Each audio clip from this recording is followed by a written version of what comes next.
The 25th regular meeting of the Medford City Council will come to order. Mr. Clerk, welcome back, and please call the roll. Is anybody here? Council Caraviello. Council Falco. Present. Councilor Knight. Present. Vice President Lenore Kern. Present. Councilor Marks. Present. Councilor Scarpelli. Present. President Della Russo. Present. 6 members present, 1 Absent. nearly absent or absent. Please join us in rising to salute the flag of the United States of America. I pledge allegiance to the flag of the United States of America and to the republic for which it stands, one nation, under God, indivisible, with liberty and justice for all. Commendations. Tonight we have with us present the Medford High School crew team silver medal winners at the state championship. This was offered by Councilor Marks, and we're welcome to have with us coaches and members of the crew team to receive their commendations. And at this time, I invite Councilor Marks up to share those commendations with these fine young men.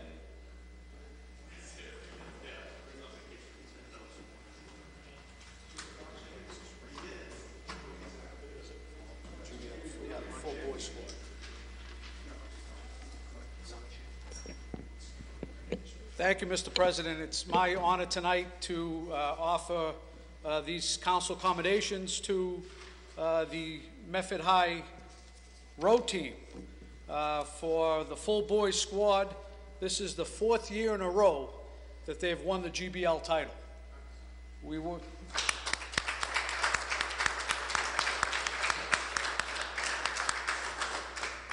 our JV4, they qualified for the New England Interscholastic Rowing Championship, and they finished 16th among all the prep, Catholic, and public schools from New England. Another big accomplishment.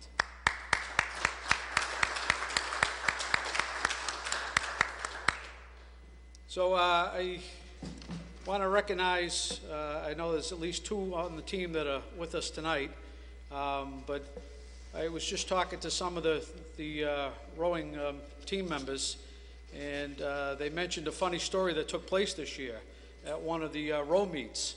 There was a race between Somerville and Medford, which always gets a little heated, and Medford pulled out and beat Somerville. And after the race, the Somerville team came over and said, "You only beat us because we had one of our novice in the boats. And that's the only reason why you beat us."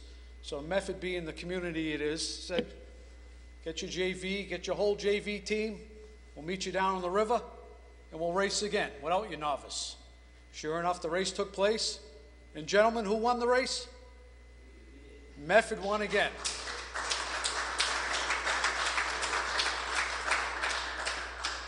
I thought that was a great story. And one other thing too, you can always tell when the road team walks in because they have the Popeye forearms, right? And they're all in great shape. I tell everyone, you want to get in great shape, row. The only one that's not in great shape is the coxswain. Where is he? Where's the coxswain? Okay, so he's not in bad shape. He's not in bad shape. Hey, the coxswain is very similar to the city council. You have the council president that barks out the orders, and you have the rowers that do all the work on the sides. So it's very similar, just so you know. You may have a future someday in city politics. But at this point, I'd like to recognize the Novice 4 boat members who were the silver member medalist for this year. And they did our community very proud. I will read them. I know there's only 1 or 2 here tonight, but I will read them. It says, "The Medford City Council takes pleasure in awarding this council accommodation to Nathan Piera, Medford High School varsity rowing team, in recognition of winning a Novice 4 boat silver medal at the State Rowing Championship."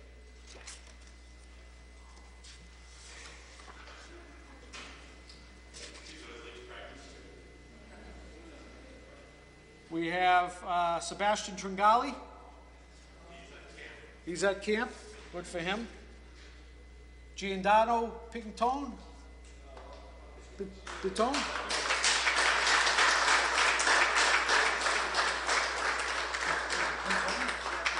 Congratulations. Great job. Dylan Bambino. On vacation. Where we all should be. Isaac.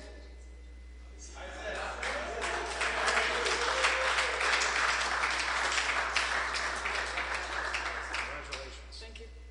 Good job. Edward McCormick, the coach. Come on up, Ed.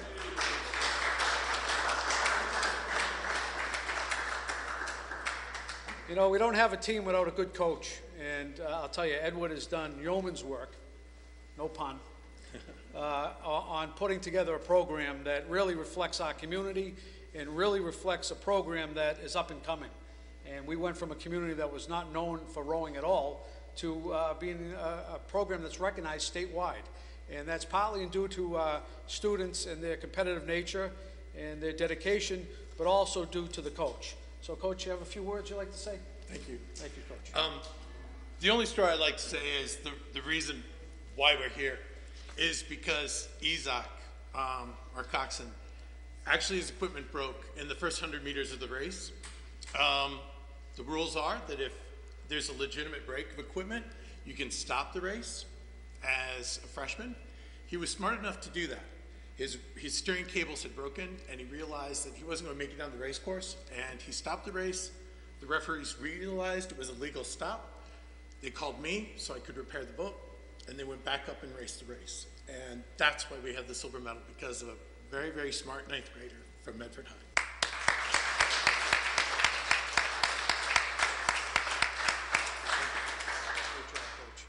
And we also have the assistant coach, who is Chris Delarusso. And I want to thank him personally for his efforts on behalf of the students.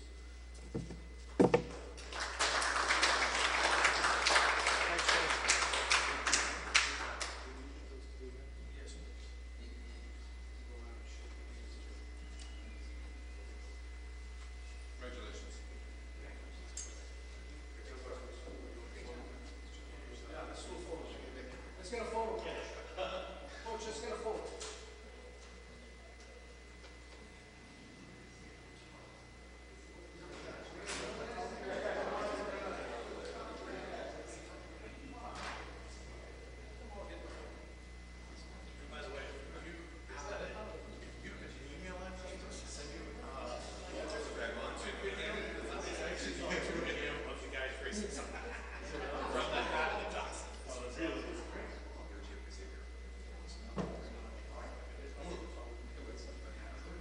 Come on, circle around, guys. Stand next to me. I want the good looking guy next to me.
(16-571) offered by Council Marks, be it resolved that the do not enter in one-way signs on Newbern Ave be made larger or fixed at a reasonable eyesight level.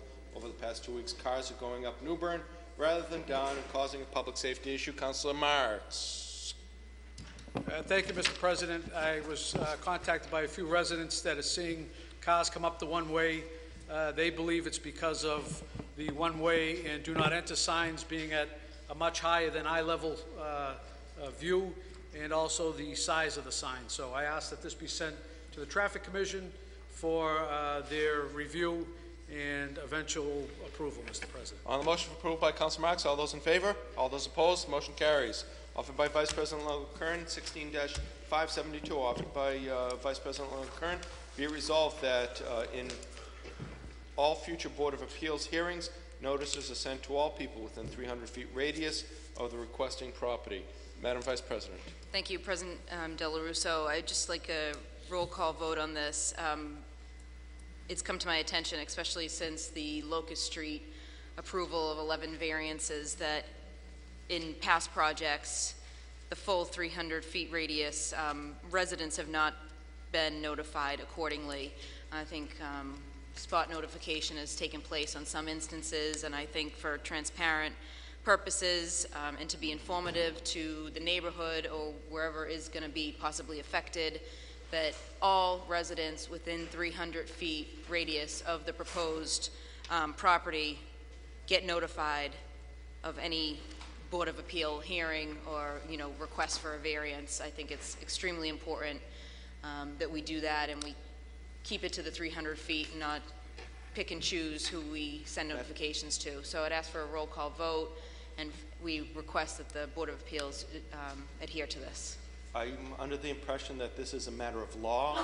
It's done with a certified, under pains of perjury, certification from the assessor of the location of all houses, and that they're mailed, and that it's 3 weeks notified in public publication. Councilor Knight. Yes, Mr. President, I'd ask how this resolution differs from the actual standard that's in place currently. I've gotten complaints that the full 300 feet have not been notified, and I think that's extremely important, and if that is not taking place, I'm asking the City Council support that it does. I have no information that it's not. Citizen wishes to speak. Jean Martin, 10 Cumming Street. Thank you very much for bringing this up. The people that abutted Locust Street didn't receive letters when they put up the smaller buildings, but nobody complained because those buildings weren't as large as the complex that it's going down in 61. And also, the 61 Locust Street, they would not have notified, not even the abutters, not even the physical abutters were not notified. They did not receive a letter. So just to put that out there, that there may be a falling through the cracks issue here. So thank you very much. Absolutely. Thank you, Jean Martin. I also got a complaint about a few streets. One of them was Prescott Street back about a year ago. So that's 2 instances right there, and another 2 that I probably got calls on. So I think it's important that we take a stand and that we ask for notification with regards to a 300 feet radius. And I think that's the law, and our legal expert in-house, our city solicitor, wishes to address us. Please state your name and address. Good evening, Mr. President. My name is Mark Rumley. I'm the city solicitor. I reside at 50 Woodrow Avenue in Medford.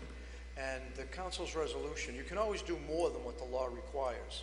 But I wanted to make one thing very clear, and that's under Chapter 40A, what's required for notice. And as you said, the names and addresses of the people who are entitled to notice are certified by the assessor's office, and then they go out from the clerk of the Board of Appeals. What is required is that notice go out to all abutters and abutters to the abutters. That's under Chapter 40A. What is being suggested in this resolution is that from now on, the city of Medford go beyond that to all of the people who live within the ambit of the 300 feet of the proposal. You can always do more, but I didn't want anybody to, listening to this discussion, to feel that somebody has been shortchanged under the law. The law was complied with, although it was not necessary to get every abutter within the 300 feet. The abutters and abutters to the abutters, as funny as that may sound, is what is legally required under Chapter 40A. But if the city wants to go further than that and require more notice, there's nothing wrong with that. On the motion for approval by Vice President Longo-Kern, A roll call. Please call the roll. Roll call. Mr. President, if I may. Councilor Knight. If the city solicitor has a moment to answer this question, the resolution says notice is sent to all people within a 300-foot radius. It's my understanding that presently with the term abutter, it's property owner versus a renter or a person that would be Yes, living. the list is always compiled on the basis of property owner, that's Because it's from correct. the assessor's database Right, of taxpayers. because sometimes a tenant, or especially in a residential property, they could change, and there's no need for a tenant who is leasing a property or even a tenant at will. The assessor's office would not necessarily have that data. The notice under the law goes to the owner of the property. And, which makes sense, by the way, because the owner has full title interest in the property, and if the particular project would be something that would impede their property rights, they should know. A tenant may be somebody who's going to be there for a few months and really couldn't care if they're living next to a nuclear reactor. Thank you, Mr. Solicitor. Mr. President, I'd like to amend the paper to strike the word all people and replace with all property owners. On the motion that the paper be amended to strike all people, to replace it with all property owners. Roll call, please. Citizen wishes to speak. Oh, sorry. The chair recognizes the esteemed citizen of East Medford. Please state your name and address for the record. Thank you, Council President Delarusso. Andrew Castanetti, Cushing Street, Medford, Massachusetts. I was thinking out loud, out of the box. City Solicitor Rumley mentioned that we could maybe change, the way I understood, the parameters of 300 feet to make it further for notices. And Brianna brought up some good points that I had missed some of them earlier because I came in a little late. If one was to change, if it's possible, I presume, first of all, Chapter 48 is a state law. And if you was to change it, maybe 300 feet or 500 feet or 1,000 feet would not be sufficient, especially when, depending on the city or town, when you have a development of 300 or 500 or 6,000 units, depending on the population, the locale. I mean, 300 feet would be abutters and abutters, possibly. However, if it's a large unit for that city or town, it might affect 5 square miles, or at least 1.5 square miles. Thank you. Thank you. On the motion for approval by Councilor Longo-Kern, as amended by Councilor Knight, Mr. Clerk, please call the roll. Council Caviello. Yes. Council Falco. Yes. Council Knight. Yes. Vice President Longo-Kern. Yes. Council Marks. Yes. Council Scarpelli. Yes. President Delarusso. Yes, 7 in the affirmative, none in the negative. Motion passes. 16-573, offered by Vice President Longo-Kern. Be it resolved that the city administration provide the city council with an update on what is being done on the city side regarding the low-flying noise from airplanes in our community. Is that the noise from low-flying airplanes? Madam Vice President. Thank you, President Delarusso. With regards to what's been going on, I know we've probably all got complaints. We've received a number of complaints, especially from the North Medford area in the Heights, with regards to low-flying planes, the noise, the disturbances, a lot of it happening between 5 p.m. and 10 p.m., disrupting people's ability to enjoy their home with their windows open or to sit out on their porch or patio and be able to even have a conversation. I went down to, I live in the Heights, so I've obviously noticed that. And then I went down to a couple places where I've received the complaints, one being Sheridan Ave, and you could not have a conversation. Every 5 minutes, low-flying planes. And I know when you report, and multiple complaints I've received, so I think it's definitely time for an update to see what the new administration is doing. I believe somebody's been appointed to the Massport Advisory Commission, but if we could get an update on who that is, and see what has been done, if they're actually attending meetings, and any update with regards to this issue.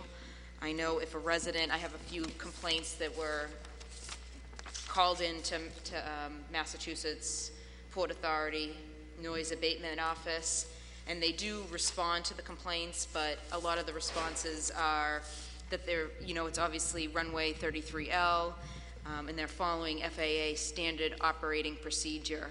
So I just want to make sure somebody from Medford is representing, you know, our concerns and our, bringing our questions and seeing if something can be done to change what is going on, because I don't think the standard operating procedure is working for the city of Medford, and I know this, it's only during certain months depending on which way the wind's flying, but if we could get an update with regards to who's been appointed to the Massport Advisory Commission and what is being done from our administration to try to alleviate some of this disturbance. And obviously this is a breach of your quiet enjoyment when you're trying to have dinner outside or enjoy your home.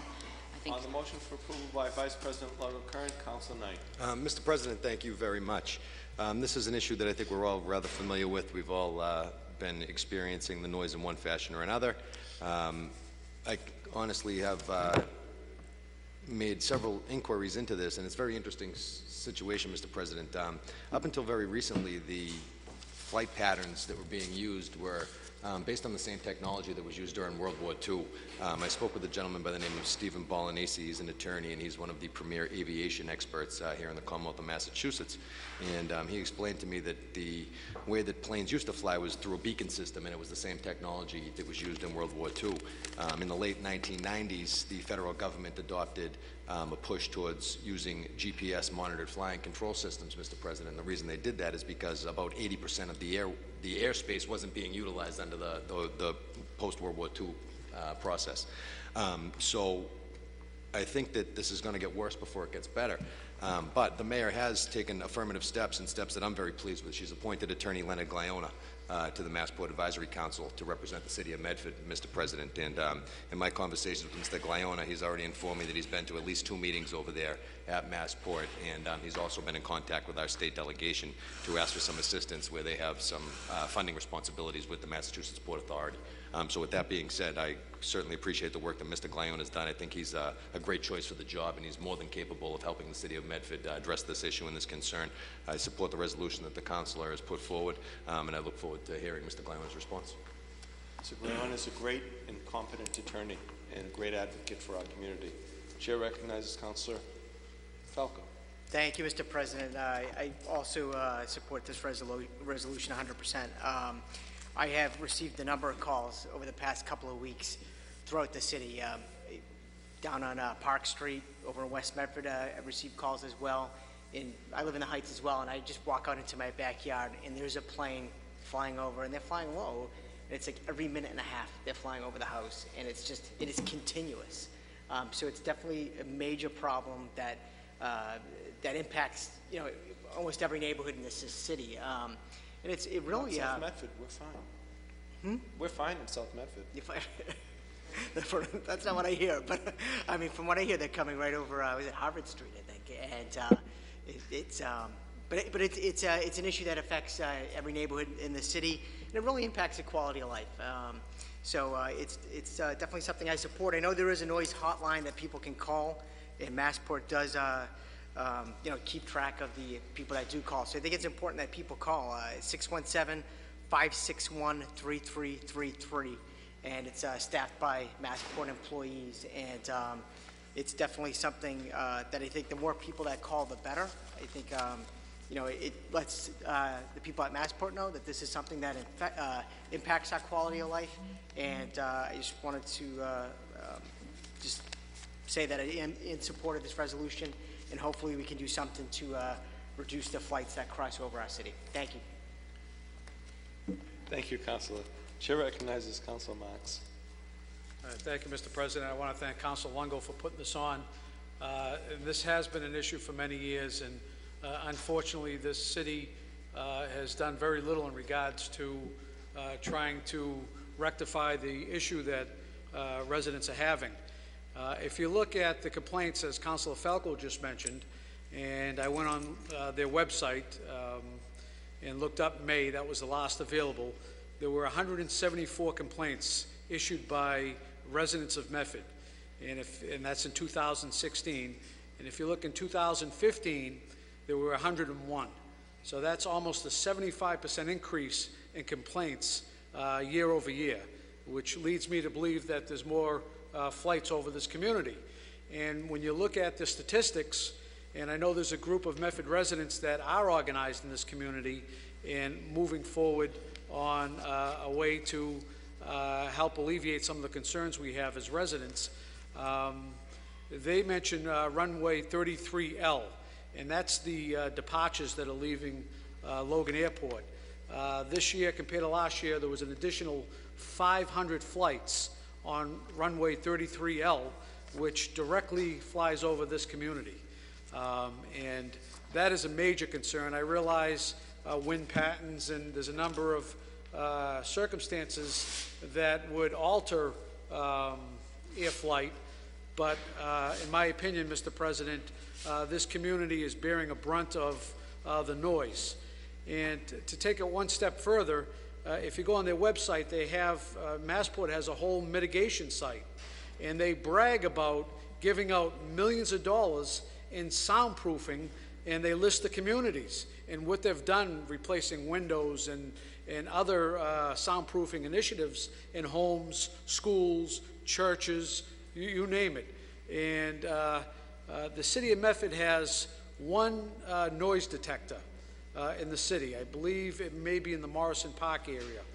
And in my opinion, a city 7 square miles, to have one noise detector really is not an adequate capturing of the noise that we're experiencing throughout the neighborhoods, North Medford, South Medford, West Medford, Wellington, the hillside.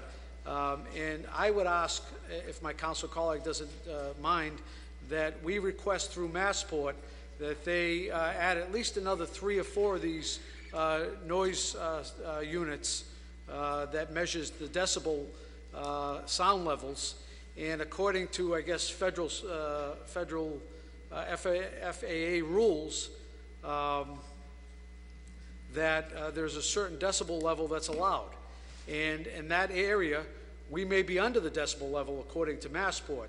But I would venture to say if more of these monitors were put in other sections, and I would ask that they be put in every neighborhood in this community, one in every neighborhood, Mr. President, that we'll find a difference of what Massport's reporting compared to what our residents are experiencing.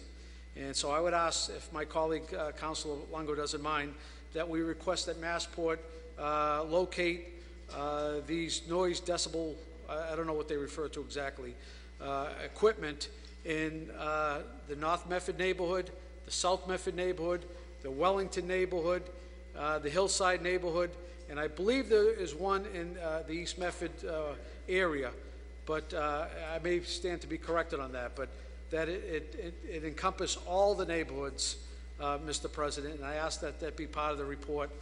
And I look forward to some more dialogue with Massport. We may not be a direct abutter, but we certainly experience these flights coming in that are trying to land in Logan Airport, making very low turnarounds in our community, waiting for runways to open up and so forth, Mr. President. So I would make that as a formal motion. On the motion for approval by Vice President Longo Kern as amended by Councilor Marks, Chair recognizes Vice President Longo Kern. Thank you, President Del Russo. If we can further amend it to ask Attorney Lenny Gliona to come to our July meeting if he's available. The city's representative to the Massport Authority. And so that, so that he could update us with regards to the communications he's had with the state delegation and what's being done. That will be extremely helpful. Motion for approval by Vice President Longo Kern as amended by Councilors Mark and herself. Chair recognizes Councilor Caviello. Thank you, Mr. President. So I think we've all heard the same complaints, but you know the honest truth is the next 3 years it's going to be 11 more airlines coming into Boston at Logan Airport, not counting the growth of the existing airlines. So it's a problem that's only going to get worse. And I think what people don't realize is you have flights taking off as late as 1:30 a.m. now. We never had that before, and they're coming in as early as 4:30 a.m. So again, let's say it's a problem that's only going to get worse, not better, and it's best that we get on it now as before these airlines start coming in. On the motion for approval by Vice President Longo Kern as amended by Councilors Marks and Vice President Longo-Kern. The chair recognizes yet again the esteemed citizen from East Medford. You're very kind, Councilor President. I have 2 points of hopeful common sense. I've noticed it seems that when the planes are flying low and overhead, it's a west wind or a south wind. And I presume the airlines want to save fuel, as in US dollars. And it seems like their path is down Riverside Avenue or in front of the Dalai Lama's temple, Central Avenue, heading west. Okay. That being one. The second point is, I believe this runway is not even 10 years old thereabouts. And if I recollect correctly, all the cities and towns on this proposed flight path before they built the runway was invited to speak to Massport about this before construction.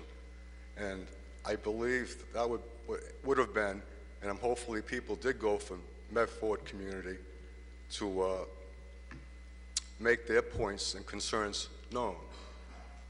And regardless, I'm not sure how much weight we could carry unless we had good old Tip O'Neill to block it. I wish you luck because it bothers me on Riverside Ave and it bothers my friend Geshe Tenley at the temple. Good evening, ma'am. Please state your name and address for the record. Hi, I'm Cheryl Rodriguez. I live at 281 Park Street. So it's Logan Airport, Medford. It started really getting bad about 2 years ago. My daughter's 8 now. At 6 years old, she started projectile vomiting in the middle of the night from being woken up by the planes. It took 2 years of going to specialists, and now she's on daily medication because of the sleep interruption causing migraines and vomiting, which they attribute to the planes flying less than 5,000 feet over my house. I don't think the sacrifice is worth it to save them fuel. I think they need to fly higher. My mother-in-law lives in East Boston. You can walk to the airport from her house. She comes to my house and says, I can't believe it's this loud here.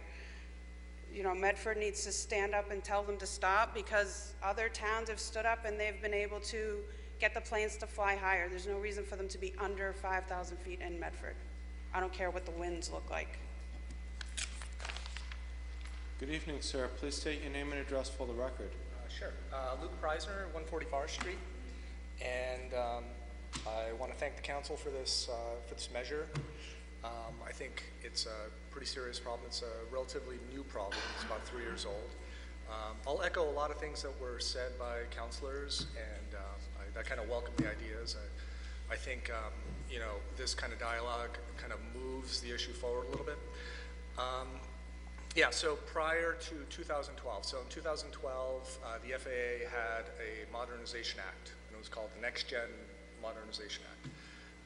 Some legislation, and it led to the adoption of precision navigation technology. So this big policy measure was rolled out in various phases. And Boston Logan is one of the 30 core airports in the United States. So the 30 core airports began upgrading and adopting new procedures and activating new techniques that were now facilitated by modern equipment, right? So I won't get into all the technical details, but there's a lot of them. And this problem's been studied by community groups. There's two significant ones. There's the Boston West Fair Skies Group, which represents Medford, Belmont, Cambridge, Somerville. They're very active. And there's a second group, which is Boston Fair Skies, and that's primarily kind of the South Shore, and specifically Milton. Milton's been kind of the most vocal community. If you look at the complaints, I mean, Milton complaints are in the thousands. And they get the double whammy because they get the arrivals and the departures.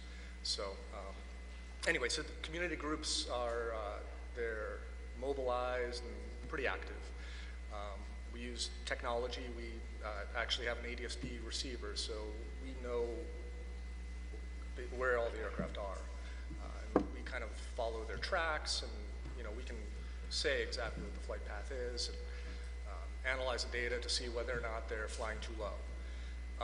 In many cases, they don't, but the procedure which they're following doesn't call for them to be at 5,000 feet. It calls for them to climb at a certain rate. It's 500 feet per nautical mile.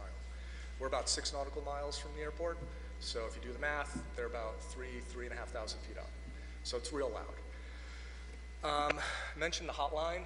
The hotline's one way to voice your displeasure. The other way that I find easier is the online form. So you have to kind of, fill out the form, tell them who you are, and then you can go online and, quickly file a complaint if you need to. So the online form is pretty important. Before, I guess, I wrap up, there's so much that we could really talk about, but before I wrap up, prior to 2012, we basically had the same number of airplanes.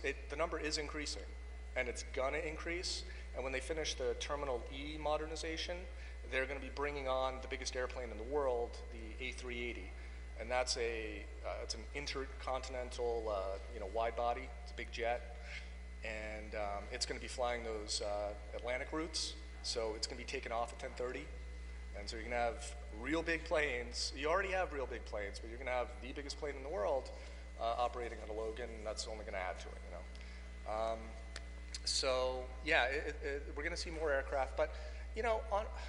If you were just kind of look at it on balance, prior to 2012, you had basically the same number of airplanes, but because they flew kind of via the beacon system, they would fly to air traffic control towers basically, and then get redirected to their next tower, and so they'd fly from radar to radar basically.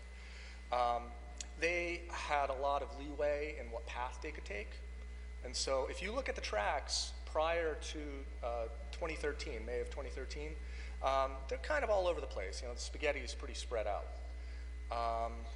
And so 400 planes, but they're spread out, so the noise is shared, and you don't really have a lot of complaints. And if you look at the complaint data, go prior to May 2013, and not even Milton's complaining, right?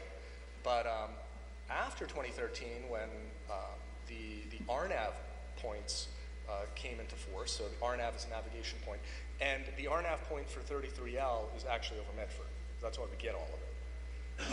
So every airplane that takes off from 33L, and on a day where you get a northwest, a north, or a west wind, they're operating out of 33L.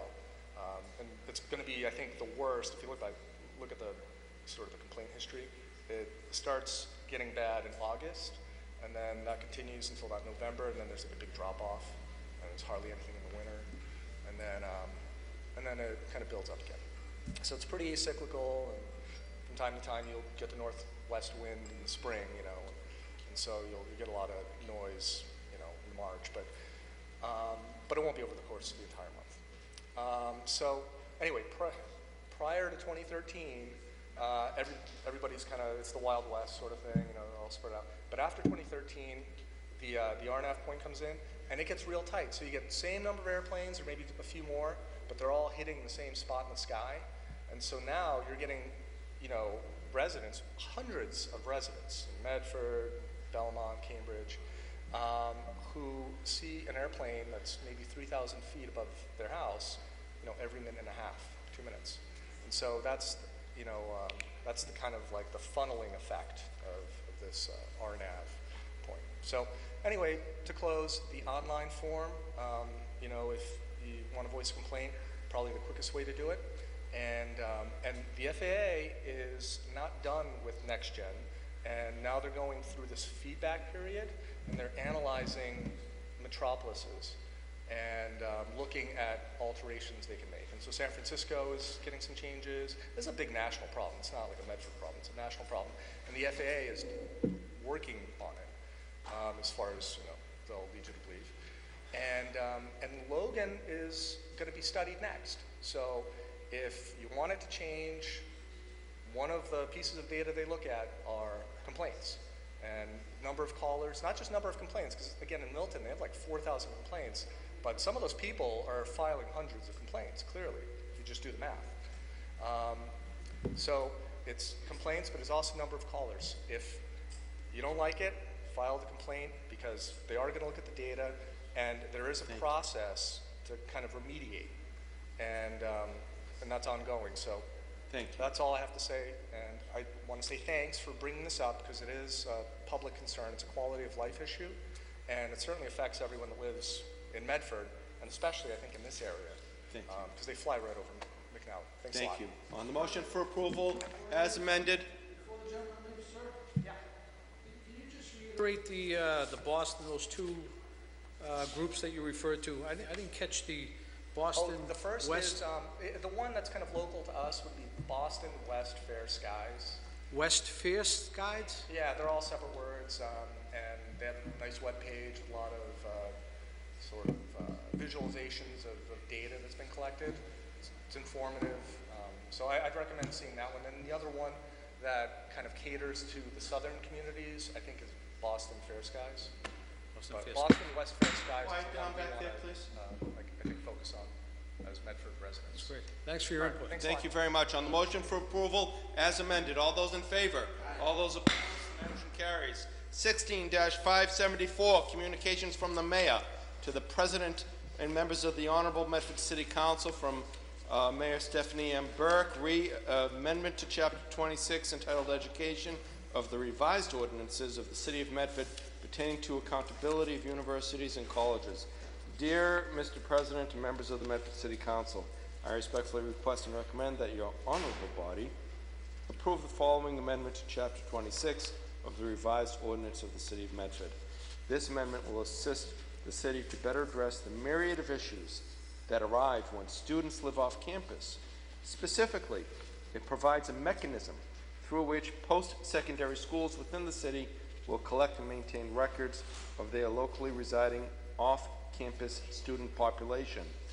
This will assist the city to better provide security and regulatory enforcement services for the off-campus student population and to the residents of the city in general.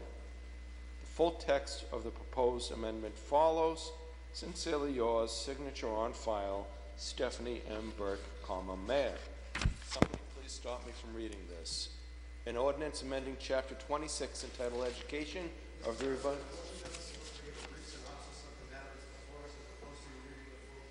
On the motion of Councilor Knight that I stop reading and invite the city solicitor up to read to us a synopsis of the full text.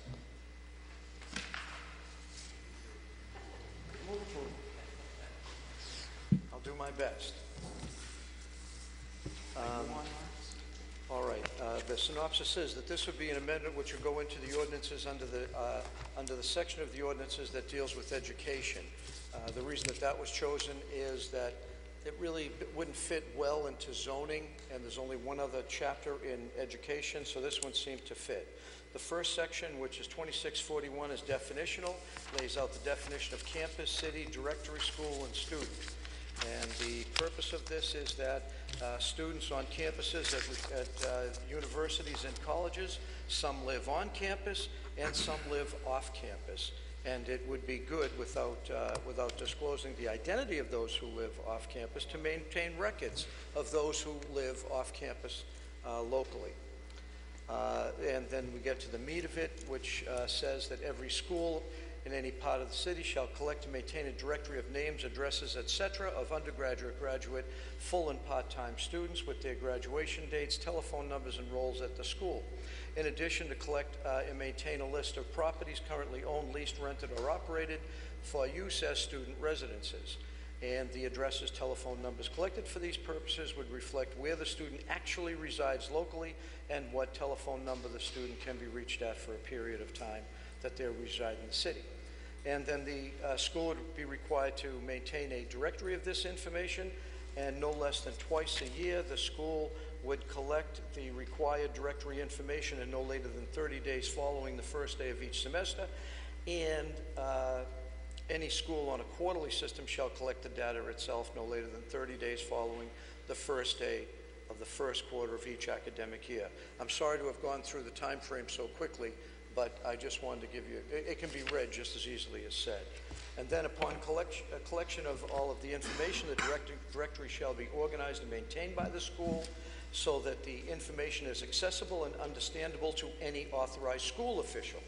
And the school shall be responsible for publicizing to their students the limitations on the city's zoning ordinance, which limits occupancy to not more than 3 unrelated adults. And then there's a footnote which has the lodging house definition from our ordinances. Then, Section 2644 has the substance of the report and the statistics that have to be compiled. There's a time frame in the first paragraph. The information in the report shall be compiled by the school within 45 calendar days of the beginning of each semester or quarter, and the report shall include but not be limited to the total number of students enrolled at the school as of the date of the collection of the information, total number of students enrolled at the school who reside on the campus, total number of students enrolled at the school who reside off campus, and an anonymous breakdown of the number of students enrolled at the school as of the date of collection of the directory information that reside off campus of the school, organized by address and unit number, including zip code, student status, that is whether undergraduate, graduate, part-time, or full-time, expected graduation date, etc., and whether or not the property is owned, leased, rented, or operated by the school, the home of a family member, or other private housing. And a complete list of the addresses of all properties currently owned, leased, or rented, operated by the school at which students are housed. And then there's more time frames involved here. Every school shall forward within 45 calendar days at the beginning of the semester or quarter that information that is gathered in the report required by the section to the city clerk, who shall forward the report to the mayor of the city and the superintendent of the Office of Inspectional Services.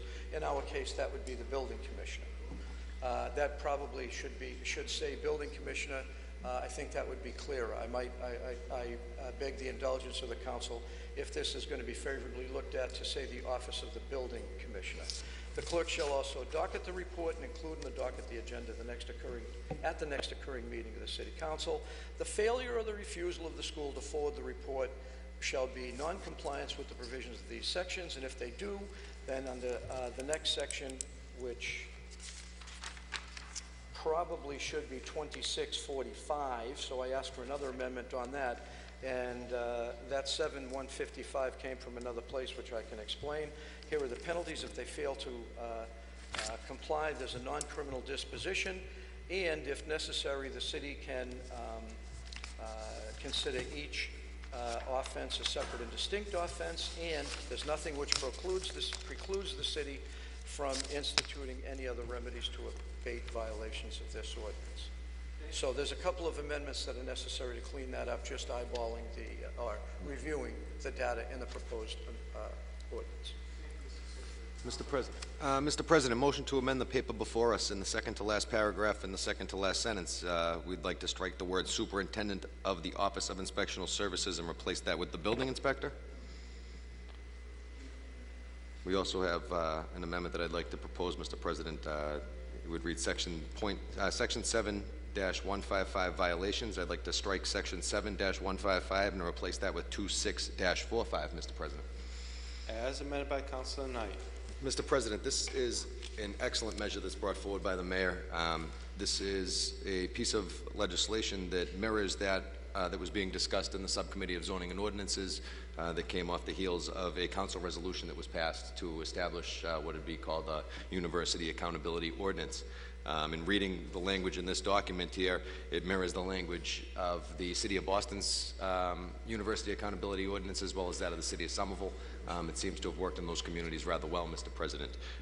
In my review of the matter, it's virtually identical to those two other pieces of legislations in neighboring communities, with the exception of some housekeeping matters that would make it reflective for Medford as opposed to Boston or Somerville or any other community for that matter.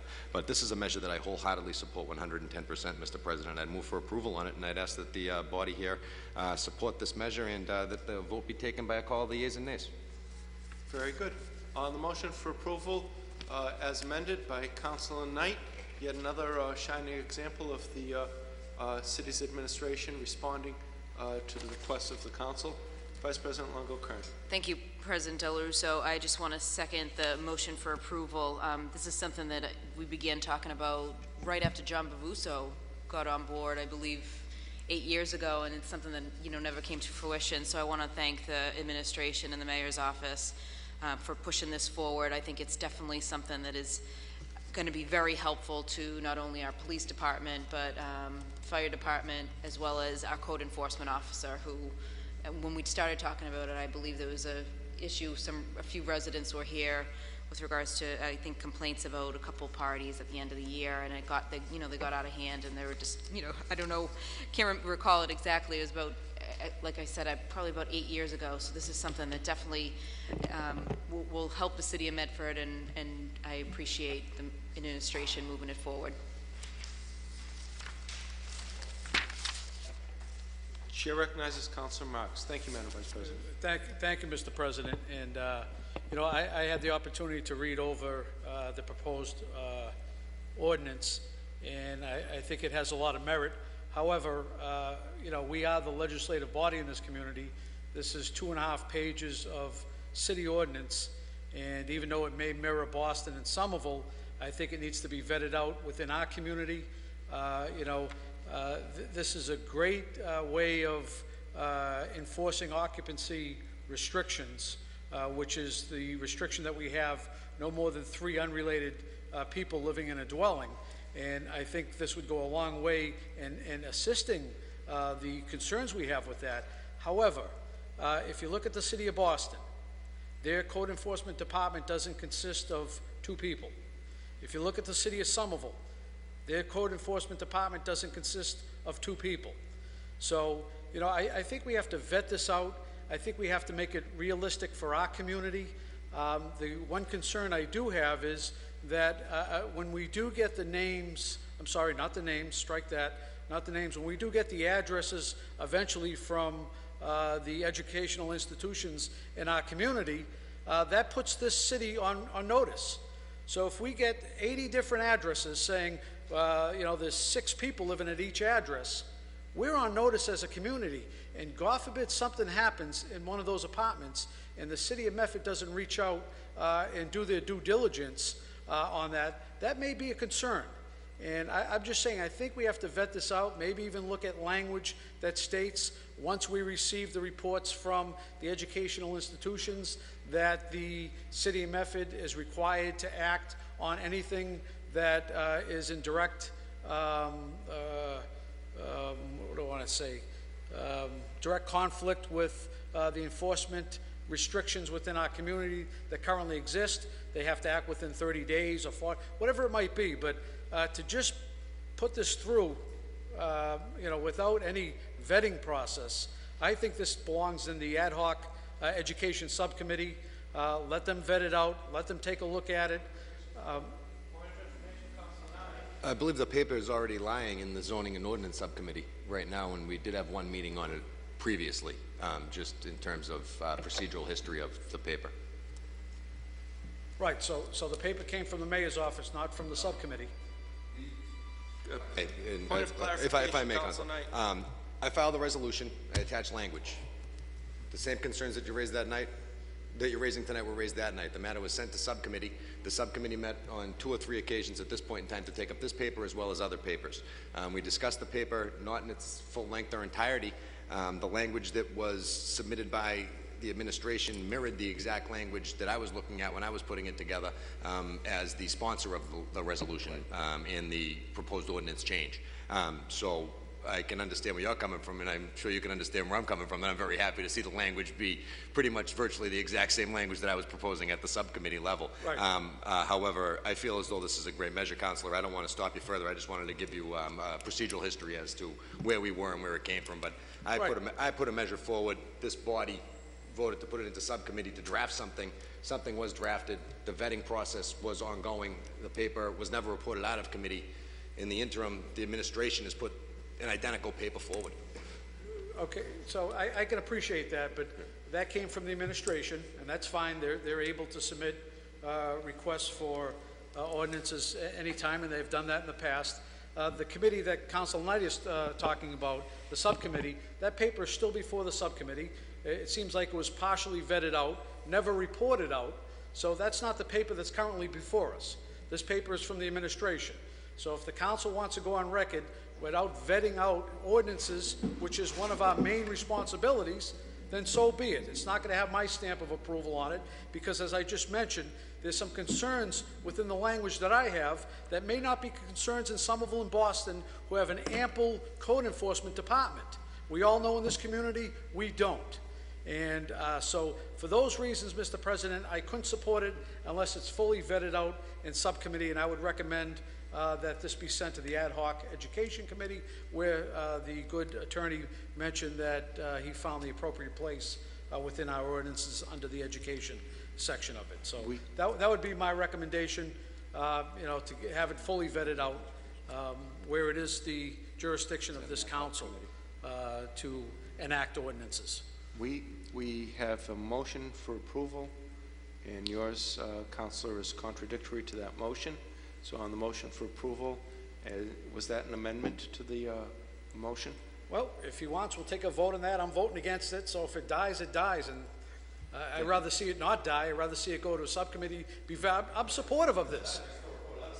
I'm supportive of this, Mr. President. But I think it has to be vetted out. I think we have to do our homework and not just get a 2.5-page ordinance from the mayor's office and report it out. We just got this language Friday. So if my council colleagues feel comfortable with language without looking at it, I'm sure Congress doesn't do it that way. I'm sure the state legislature doesn't do it that way. But if the Medford City Council wants to do it that way, then so be it. If we could allow the solicitor to perhaps share some information. Please, just briefly. I'm sure Congress doesn't do things that way because we've all seen how they operate. But wherever it goes, wherever it came from, however legislatively it's handled, as long as it's moved forward, I think that's the most important thing. Because when the question comes up, where did it come from? Did it come from a subcommittee? Did it come from the mayor? Did it come from Boston? Did it come from another city in town? Obviously, this is the mayor's proposal tonight, and wherever it came from concern.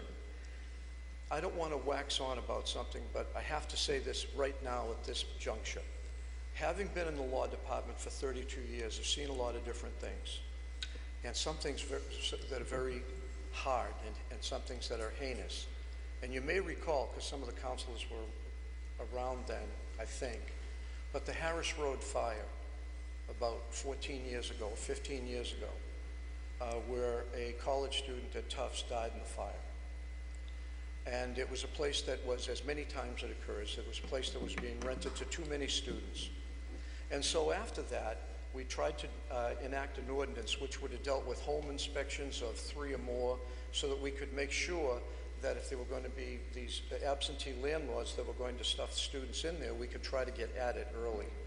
And the objections that came forth from the landlord lobbyist group, a state group that came here into these chambers and fought against that, and I don't think any of the councilors were here then who are on now, and that measure was defeated.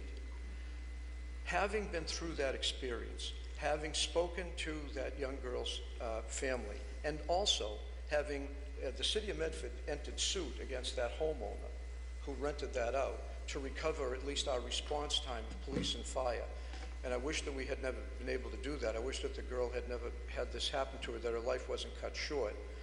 Wherever this goes from here tonight, that's your business. But the basis and the foundation of this ordinance is concern. And it isn't just concern to stop college parties. It's a concern to make sure that youngsters who live off campus are safe.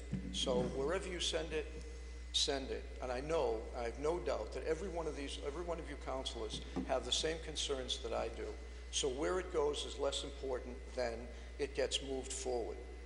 And no one would ever be against appropriate view and review in depth of any ordinance. I don't take any exception to that. And I wasn't the author of this. The reason that there were those 2 errors on there was I wanted to get it done, and I overlooked those numbers at the end.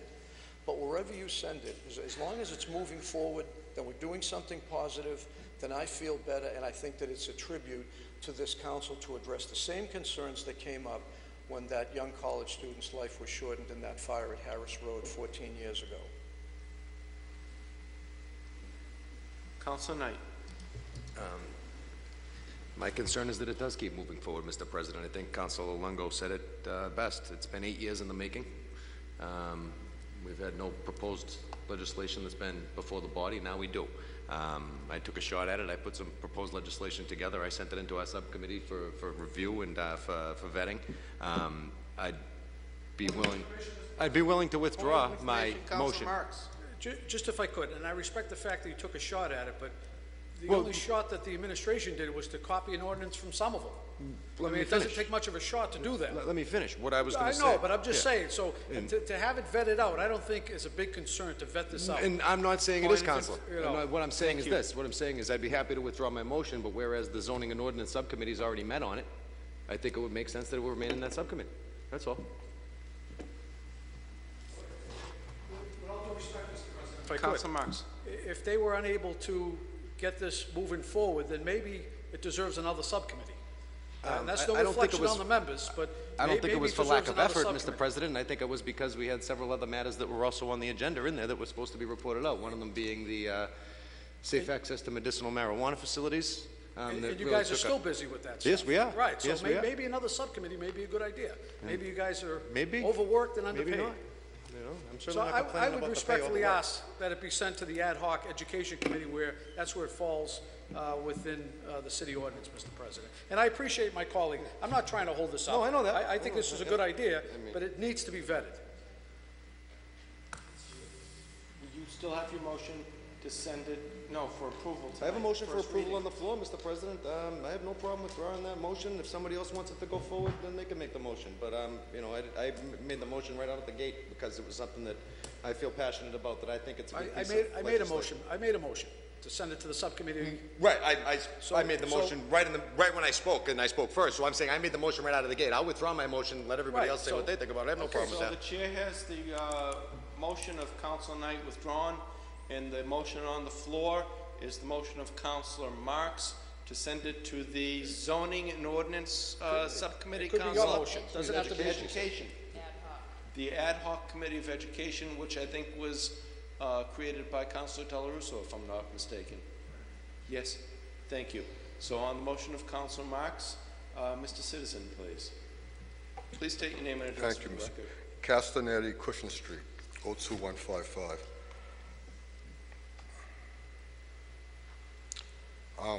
This ordinance, I have not had a chance to read it in total. It seems it applies to any present campus or any future new campus that may establish here in 02155. Also, it reads, campus means any real property owned by a school. So my question is, does this ordinance include Walnut Hill Properties or any other entity that buys housing real estate in Medford for any Medford college or any entity in the future under the guise, under the wing of any local university? That's very important, I would think, to have your language set in contract if you pass this. And studying is a lot better than making a possible mistake. Worthy motion for consideration. So on the motion for this ordinance draft to be sent to the committee, the ad hoc committee for education, all those in favor? Chair recognizes Councilor Caviello. I'm sorry. Thank you, As Mr. amended, President. Mr. President, when this goes to the committee, I would request that a representative from Tufts University be invited to that meeting also, saying that this is pretty much pertinent to them. The chairman of the committee is Councilor Falco, supported by Vice President Longo-Kern and Councilor Scarpelli. So on the motion as amended, Councilor Knight? No, that's it. It's all set. Councilor Marks? Just if I could, Mr. Castanetti asked a great question, and if you look at section 26-44, it applies to property owned, leased, rented, or operated by the school, the home of a family member, or other private housing. So in my opinion, it applies to everyone. So I think it's covered within this current ordinance. And maybe the city solicitor. On the motion for approval, all those in favor? All those opposed? Motion carries. Chair recognizes Councilor Knight for suspension of the rules to take a paper off the table. Councilor Knight. Which paper are we taking off the table, Mr. President? I think believe maybe that was 16. the budget might be a good one to take Yes. up off the table at this point in time. 16533, Mr. Councilor. 16533, Fiscal year on the the motion FY of Councilor Knight 2017 municipal and school budget. to take the school budget off the table. All those in favor? Councilor.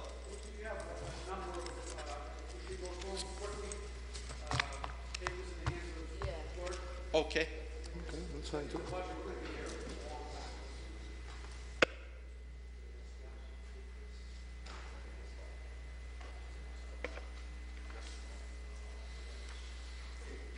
Paper in the hands of the clerk, offered by Councilor Knight, be resolved that the administration take the proper measures to increase the number of no heavy trucking signs along Golden Ave. Councilor Knight.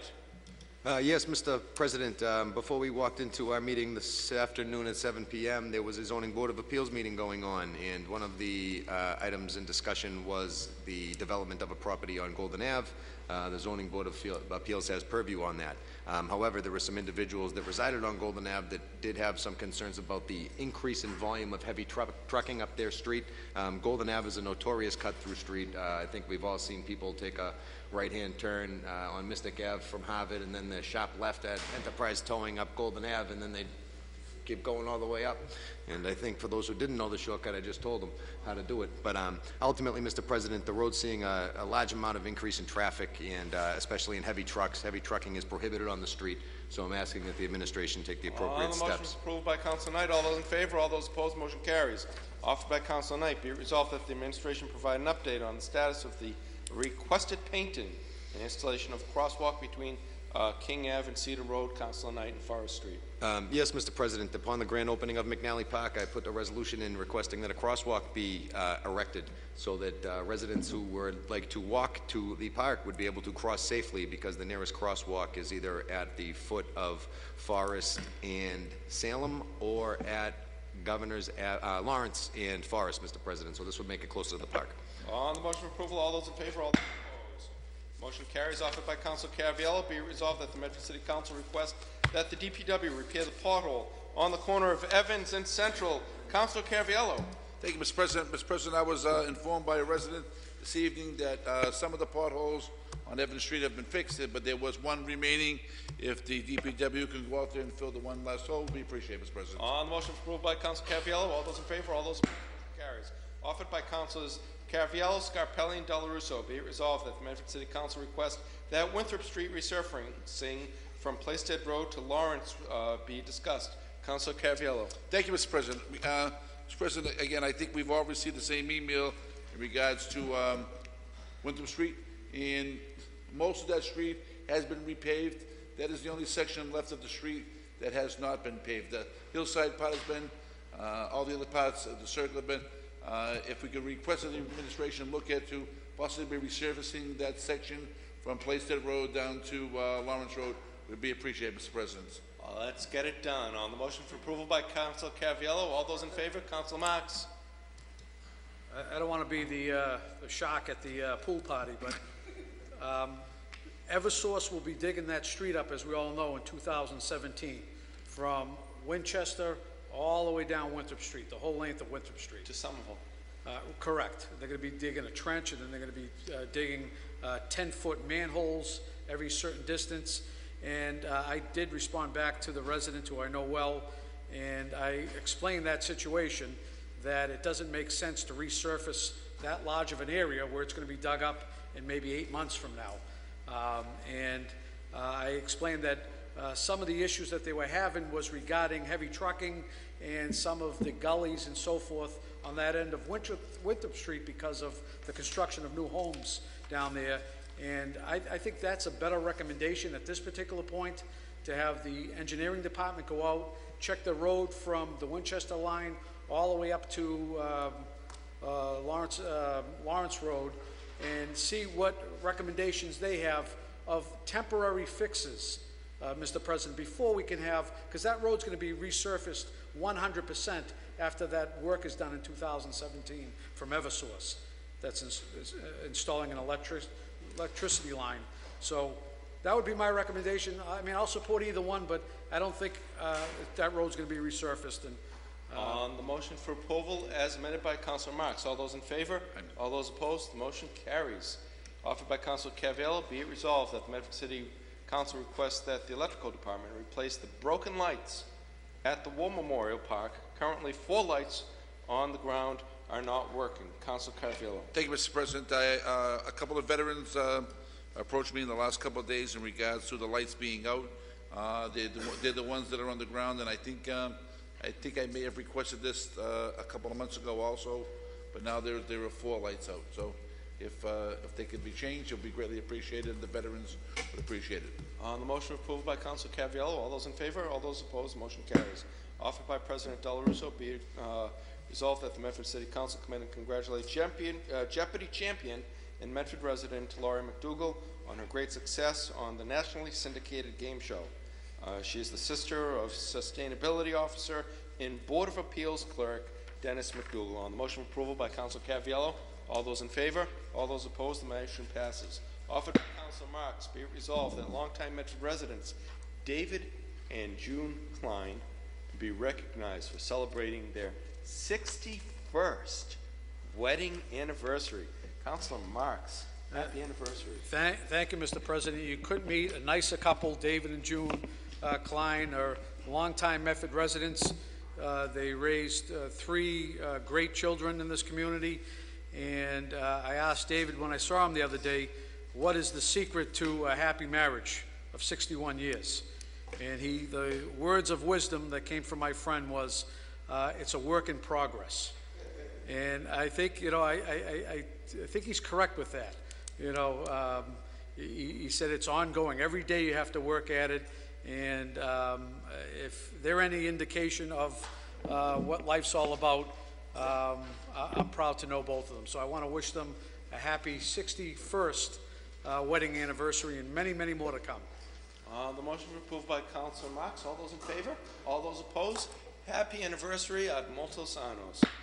Offered by Councilor Marks, be it resolved that the street sweeping on main roads be discussed, whereas residents who reside on the main roads have nowhere to park their car due to resident permit parking on many side streets. Councilor Marks. I'll be brief, Mr. President, but back some 10 years ago, the City of Medford implemented a pilot program where sweeping on main roads would be more frequently done than in the neighborhoods. I am sad to report that the pilot program is still in effect 10 years later, and that residents in this community that live on a main road and have to move their car, and unfortunately, like in South Medford on Main Street and a number of areas, Boston Ave, have nowhere to put their car because all the surrounding streets are resident permit parking, and they're not eligible for a resident permit parking sticker. Just recently, if you went down Boston Ave at 4:30 in the morning, it was lined with orange tickets of residents' cars, Mr. President. And residents have nowhere to move their car. And I would ask that either a subcommittee or the Traffic Commission, the chief has been telling us they're working on citywide parking permits, but it's been about 2 years now that I've been hearing that, and I think something needs to be done to alleviate the concerns of those residents on main streets in this community, and I just want to move that forward, Mr. President. So on the motion of Councilor Marks that this go to the Public Works Subcommittee, which you sit on. Public Works, okay. All those in favor? All those opposed? The motion carries. 16-575 under suspension offered by Councilor Knight, be it resolved that the administration provide an update on the status of the retaining wall at Morgan and Gaston that the council appropriated free cash funds to make structurally sound. Councilor Knight. Yes, Mr. President. In early 2015, this council appropriated about $1.4 million in what was called the Community Improvement Initiative, and included in that was some funds to make structurally sound a retaining wall that had collapsed on a private residence between Gaston and Morgan Street, Mr. President. And there was some discussion about whether or not the property would be liened if this construction work took place, and there was some confirmation that the property would be liened. I'd asked the administration for an update, as I've gotten a number of inquiries from neighbors and residents that about the property, concerned about the structure and about the safety thereof. On the motion approved by Council Knight, all those in favor, all those opposed, Council Marks. Very quick, if we could get a report of the vote of the council on that. I remember the issue, but I don't remember taking a vote on that, and, but I may be forgetful on that. But I'd like to see the vote of the council on that. And just one point that I have a problem with putting any type of city money on personal property in the community. And so I'd like to see that vote, Mr. President, also. On the motion for approval by Council Knight as amended by Council Marks, all those in favor, all those opposed, the motion carries. Now back to the removing from the table offered by Councilor Knight, 16-533, the 2017 fiscal year budget, municipal and school. It was tabled on June 7th at $162,100,545. We received in that time an amendation to that based upon council input and school committee input. It is now amended and come off the table at $162,108,545, a net $8,000 change.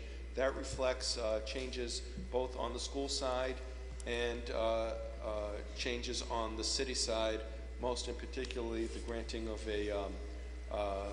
monies to the council at the council's request to undertake legal action.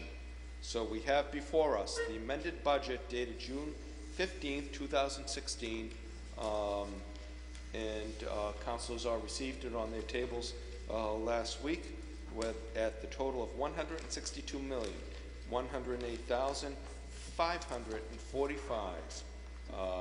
That breaks down to $107,775,545 city, $54,333,000 school. At that total that I mentioned earlier, Chair awaits a motion.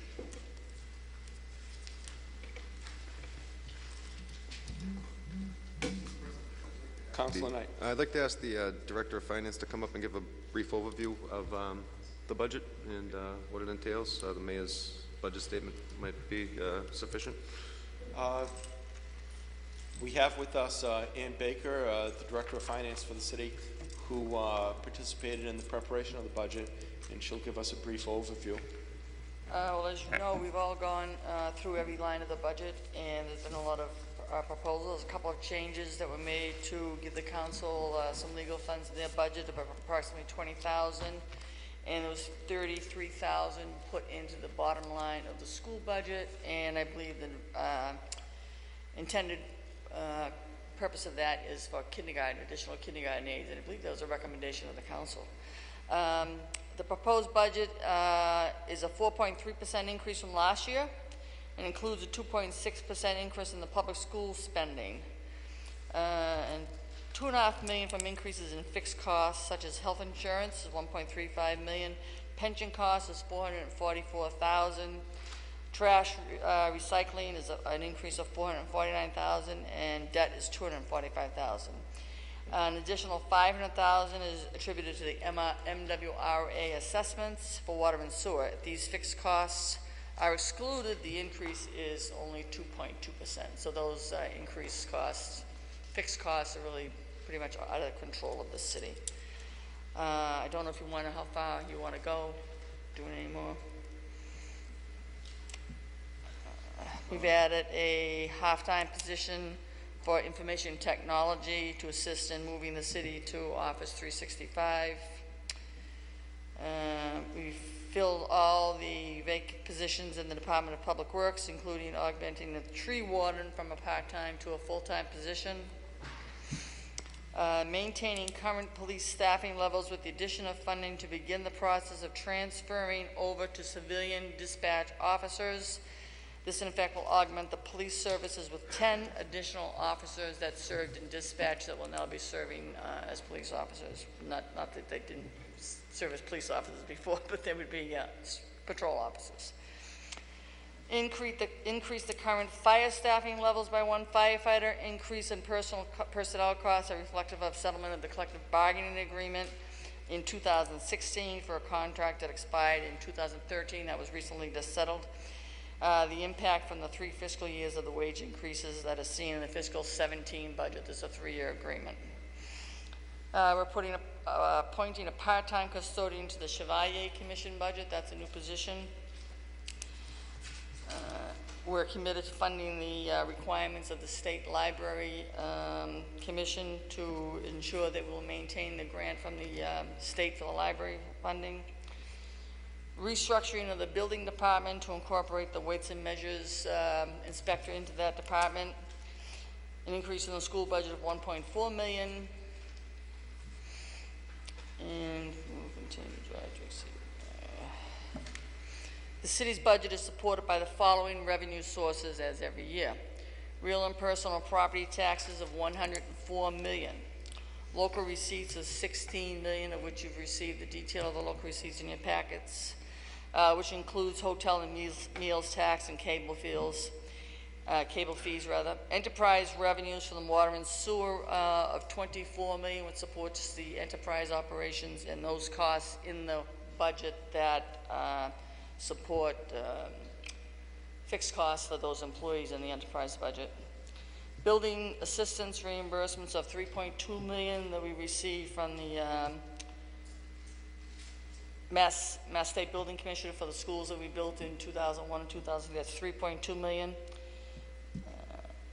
And net local aid from the State House Budget 1, which I don't believe is passed yet, but in there for us is $15.6 million.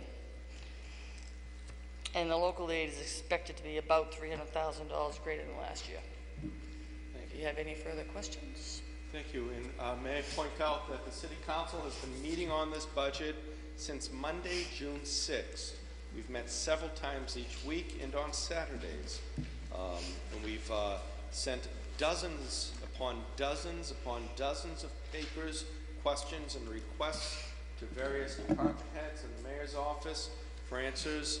And we've received answers in great detail to the council. And we've also had ample opportunity to have discussions on this budget. We've had discussions with department heads on this budget and other matters.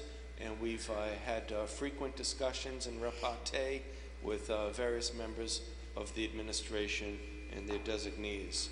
So now the budget's before us. Councilor Knight, you still have the floor. Mr. President, I think it might be nice if we extend the same opportunity to the superintendent to give us a brief rundown of his budget as well. Sure, the opportunity to discuss the budget of the school committee, I should say. By the superintendent to the budget that was reviewed by the council and reviewed, designed, and approved by the school committee. Mr. Superintendent, welcome tonight. Thank you, Mr. President, members of the council. I was before you last week, and I went over the budget in detail with you. You did ask for some additional information. I believe it was forwarded to you over the weekend, if not sooner. And I'm not sure what specifically you want to talk about, but if there's something specific, I'd be happy to talk about it. I more or less, Mr. Belson, I figured it might be good to just give a brief breakdown of the highlights in the budget for those of us that are here for the first time. I certainly can appreciate the work that you did. It's quite a voluminous document. So as Director of Finance and Administration pointed out, the proposed budget was $54,333,000. It's an increase over FY 2016 of 1.4. The overall projected appropriated budget represents a 2.6 increase from last year, and the budget is buttressed by 2.1 of generated revenue. When the generated revenue is included, the actual projected budgetary expense will be $56,443,392, or a 3.2% increase over FY 2016. Also, as we've indicated, various aid allocations and grants from federal, state, nonprofit groups, corporate sources, and the like are factored in. We are concerned that the state budget is under some duress right now because there are funds that come to the school directly from the state, and it's hard to know what the conference committee is going to do. There are some funds that could be vulnerable, especially since the governor has indicated that the projected shortfall going forward is greater than was originally anticipated, by about $200,000 more than was previously anticipated. We provide sufficient resources to enable us to meet the requirements of state and federal mandates that are in place. Undoubtedly, there are a number of contingencies that happen every year that we have to make adjustments for. Fiscal 2016 saw the successful negotiations of virtually every contract in the school department. There is one contract out there, but we believe that will close sometime over the next 2 weeks. That's with the carpenters. There are only 3 members of that particular group. But all the funding that we need is accounted for in that budget proposal and budget that was approved by the Medford School Committee on June 20th.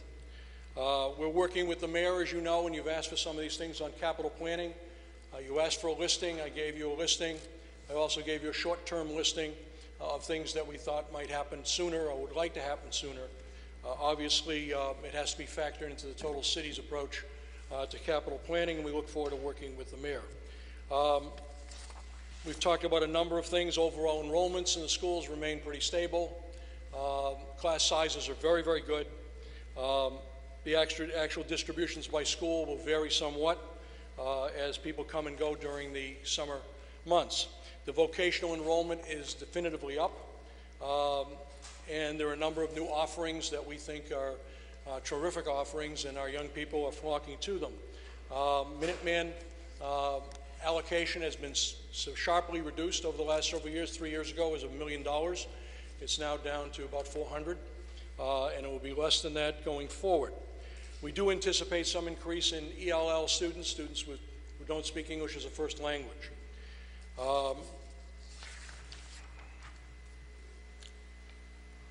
We have some retirements. I've indicated that. Some of that will come and go. When we gave you the budget, it was 16 known retirements. There may be a couple more that come in over the summer because people are talking to us, but I can't tell you who they are at this point because they haven't made up their mind. There were approximately 11 faculty members when we gave you this budget originally who were not going to be rehired. I think we made some decisions to rehire at least 2 of those that were previously on the list to not be rehired. There may be a couple more that we bring back. Sometimes we put people on a list like that is to give us more time. The state law requires that when we have a non-professional status teacher, we have to notify them by June 15th if we believe that we may not rehire them. That's not true for other kinds of positions, but it is true for teachers. So we sometimes put some extra people on that list just to be sure that we've covered the bases.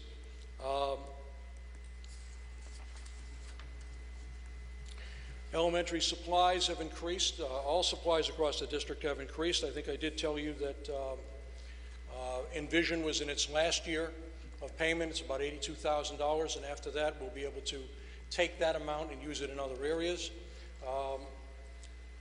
We did tell you a little bit about our desire not to ask parents to provide substantial amounts of supplies and materials, that the school department believes we provide quite a bit, and that we should be able to cover their needs without asking parents to do much more than a handful of things that they would use at home for the youngster coming home: paper, pencils, pens, rulers, things of that type that might be necessary. The science budget included $10,000 in funding for additional elementary science kits. The Journeys English Language Program has already been paid for. The ELL budget has $6,000 more in it. There's also additional $2,000 for translation services, and we've added 1.5 positions to that area to accommodate the incoming people.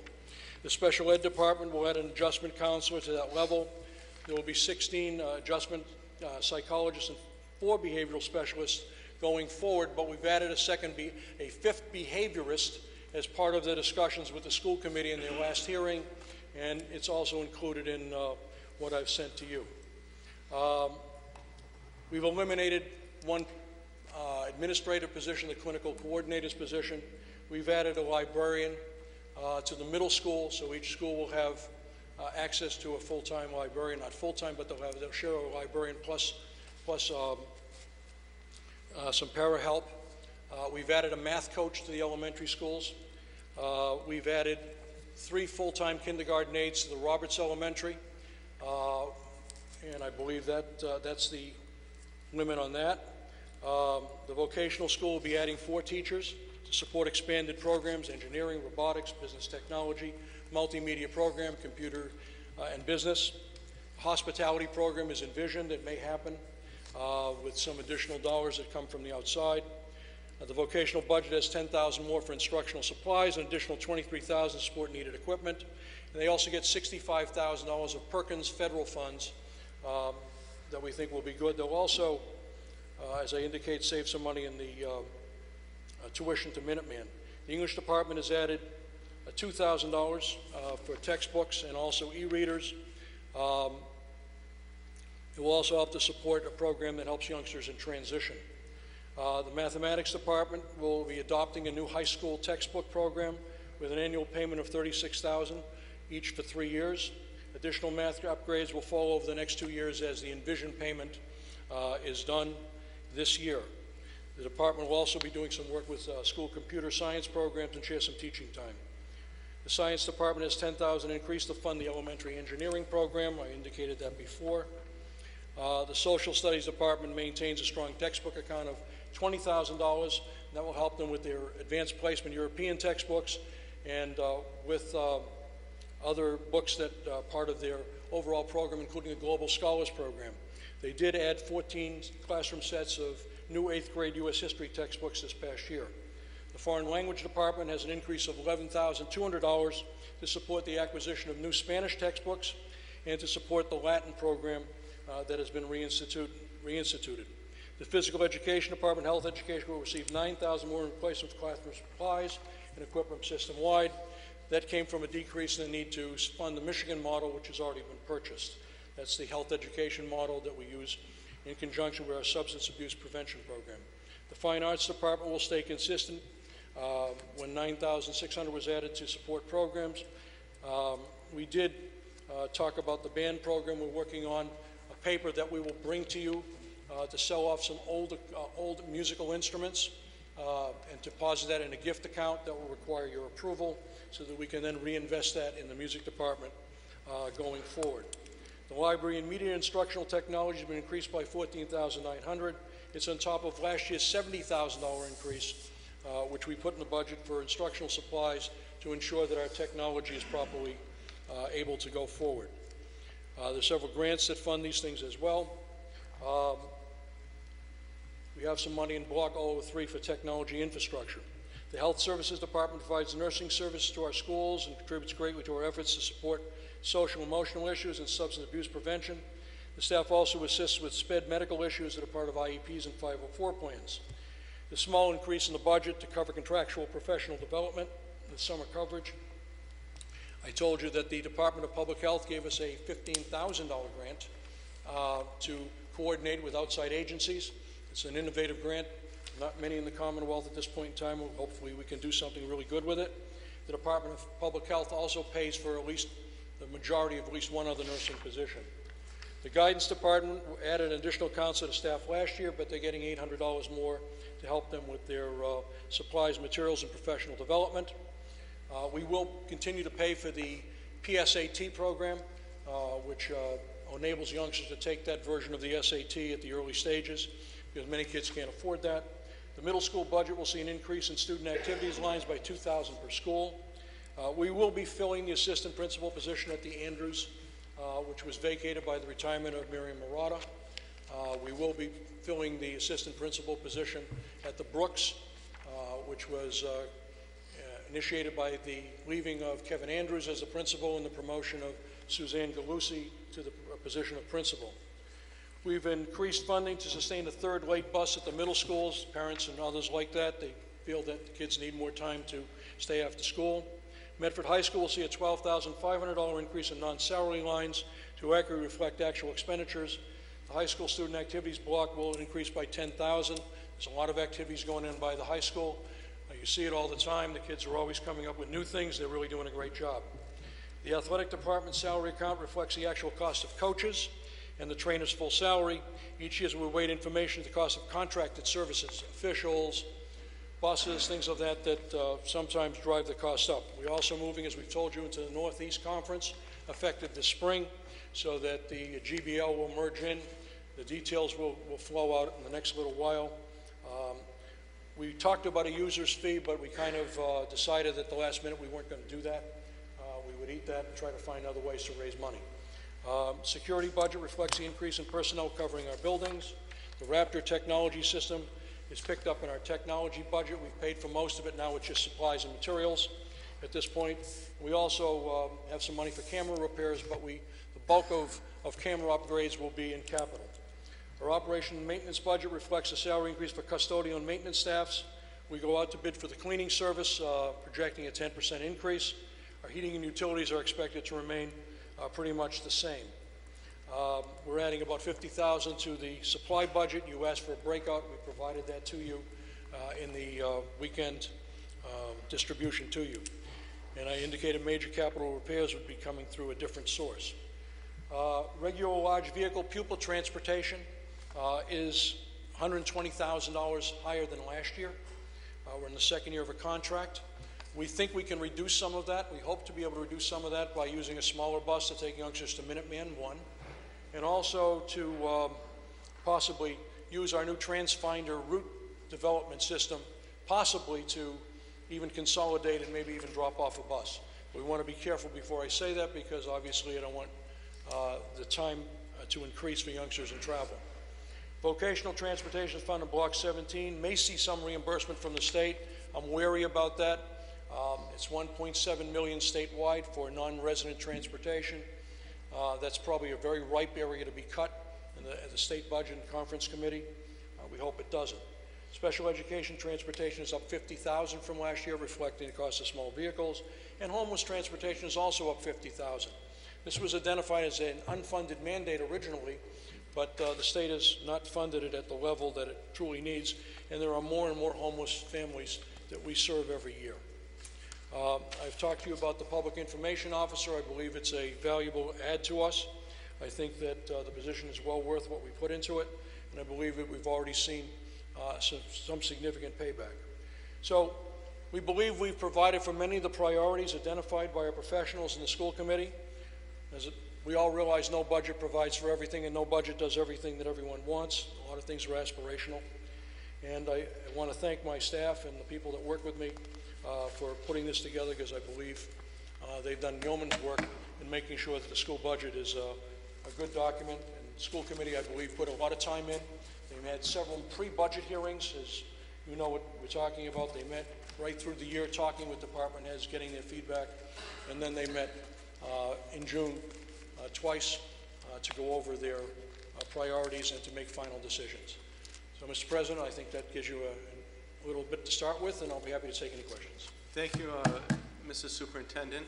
I'm told that you signed up for some more time with the school department, and we're very grateful to your good work, your leadership in the community, and for having been not just an administrator, but a classroom teacher. Thank you. Showing people the way, and we're very grateful to you for all your kind work. I appreciate it. Thank you. Thank you. Councilor Knight, I believe you still have the floor. I'd like to echo your sentiments, Mr. President. I think Mr. Belson and his team did a wonderful job putting this budget together. It's a strong school department budget. I feel as though they've done a great job meeting all state and federal mandates, maintaining small class sizes of 20 students or less, expanding vocational opportunities in engineering and robotics, business, technology, biotech, the environment, emergency response, EMS, Mr. President, cooperative education opportunities have expanded. We're going to see a multimedia program up there. We've seen the opportunity to integrate Medford High School students and Medford vocational technical high school students in the same programming, which is something that wasn't in place before, where that brick wall that was between the two schools that no one could climb over has been broken down, Mr. President, and we're seeing students that are exploring opportunities that they didn't have in the past. We look at the budget, it also funds a new reading and literacy program, a new mathematics program at the elementary level, expands after-school programs, and it actually allows for the creation of new before-school programs. We have 3 full-time elementary aides that are going to be coming in at the Roberts, and we still maintain a whole student focus, which is something that I think is very important, Mr. President. This budget in the school side makes a commitment to technology, and we've also seen school security improvements, increases in personnel and equipment there, which is something that this council's certainly expressed concern over. So I'd like to thank Superintendent Belson for his work and that of the school committee as well in this document. I think it's a well-prepared document, and I feel as though it's something I'm comfortable supporting today. Thank you. Chair recognizes Vice President Longo-Kern. Thank you, President Del Russo. Auditor Ann Baker, you mentioned the kindergarten aides. Since the last time we met a week ago, you said that has there been an addition to that? The original, but this amended budget was increased on the school side by $33,000. And I was told that the intention of that money that was supposed to go to kindergarten aides, Mr. Belson would be able to answer that better than that, but that's what I was. So that's 11 still? I know nothing about it. I know nothing about it. Okay, so if it's been done through, the city's administration, I'll take the money, obviously. But, the school committee does not know about it as far as I know. Point of information, Councilor Marks. Mr. President, I'm not sure how something can happen in the school budget if the school committee didn't vote on it. So maybe Ms. Baker can give us a little more information where this came from? The amended budget was submitted with an additional $33,000, and that's what I was not part of the discussion. I was told that it was for the bottom line in the school budget, and that there was some talk that it would go to kindergarten aides. Okay, so I think through the chair, I think there was an addition from the first. First one we got June 2nd to June 13th. And then, no, there has been no additional money since we met last week. But the That superintendent was just explained mentioned to us when we were in committee of the whole last week. But Ann publicized that there was additional money for kindergarten aides, so it was a little confusing whether that was from the beginning of June or within this last week. The superintendent just told us it wasn't part of the budget that they approved. It was not, correct. Right. So maybe Ms. Baker was slightly mistaken because she wasn't present at the meeting. think But it was she is just a aware of confusion. the bottom line and the dollar amount. Well, the dollar amount includes an additional $33,000 according to this administration's representative that's up here tonight. So how does that take place, Mr. President? Point of information. Point of information, Councilor Scarpelli.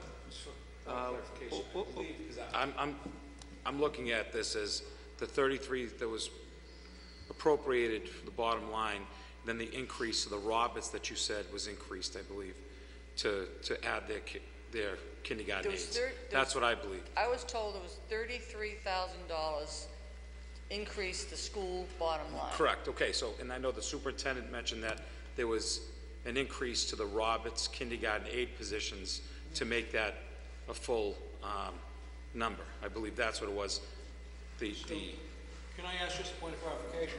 That wasn't part of the budget discussion. My budget in front of you is, I as think it far as was. I know, is $54,333,000. That is it. That's the budget. That's the budget the school committee approved, and I don't know of any additional increase to that line. Right. And that is the budget that's there. So maybe the original budget that was presented to you was mistaken. Point of information, Councilor Knight. I do believe we got our budget books before the school committee finished their deliberations, and we also had met prior to the completion of their deliberations. Is that not correct? We met afterwards. Our final meeting was last Tuesday after they approved. But we initially met.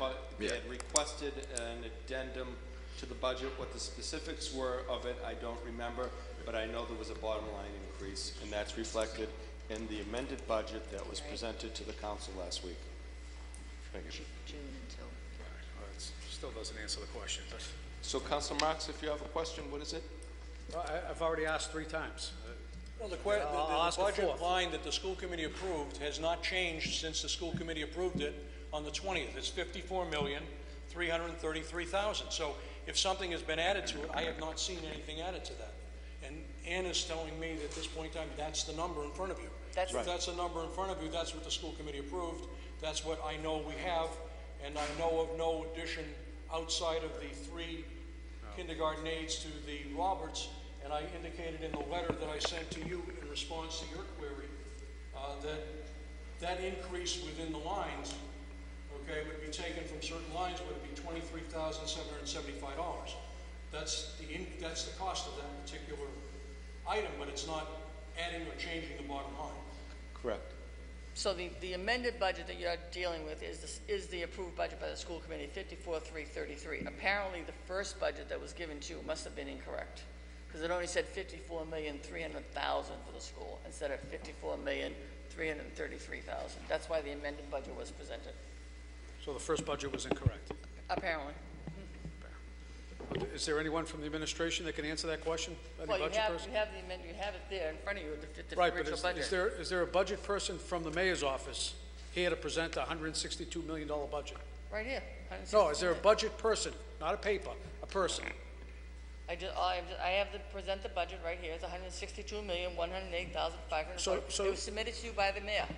So, Ann, you drew the short stick, and you're representing the administration on the budget tonight? Right. Okay, that's all I want to know. Yeah. You're here representing the administration. Anything else? Thank you. Madam Vice President, Yeah, I mean, unless we have anybody have more questions, I guess. you have the floor. With regards to the budget, yeah, I'm just going to make my statement. I don't have any. Okay. With regards to the budget, I just want to go over some of the positives. Like you said, we met for probably 18, 20 hours, and we discussed every line item of the entire budget. Some of the positives that came from it are the senior work program. I think that is very positive. That was initiated in 2000, I believe, and we did get, the program was eliminated in 2008. So this year, I'm very happy to see that 25 to 30 seniors will be hired to assist them with an abatement in their property taxes. That's definitely a benefit. Firefighters, we're sending out 11 conditional offers, hopefully get 11 new firefighters on July and August. I think it's great that we're hiring our part-time tree warden to full-time, something that I think this council's asked for, and that is in the budget. Ms. Tudin does an amazing job. She is very responsive and extremely on top of it, and I believe she already put in the 40 hours when she was part-time, so it's good to see her full-time. Library is fully funded to keep the state certification. That was a huge issue last year, and the prior mayor came through with that, but this year, you know, it has been done.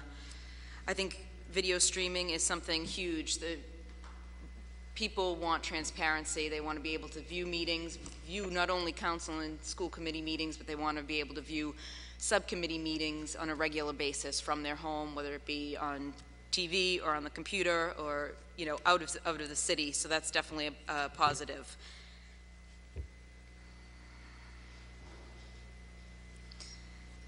With regards to the Office of Community Development, I think adding the 2 positions is extremely important, especially, you know, what we've been going through the last few weeks. Going to civilian dispatches, I believe in January, from what the budget states, $200,000 is in that line item to hire civilian dispatchers, so that will leave 9 of our officers and put them back on the streets, and I think that's very important. Another positive is the code enforcement office. There is a second position for code enforcement, and I think that's one of the main complaints we get, code enforcement violations, and I know John Bavuso has been pulled from that job a little bit, so it's great to have a second. It is tough to put together a budget of this size, and I don't envy the person that has to do it or the people that have to do it, but I just wanted to bring out some positives. A few things that, you know, I wish we could have saw is, number one,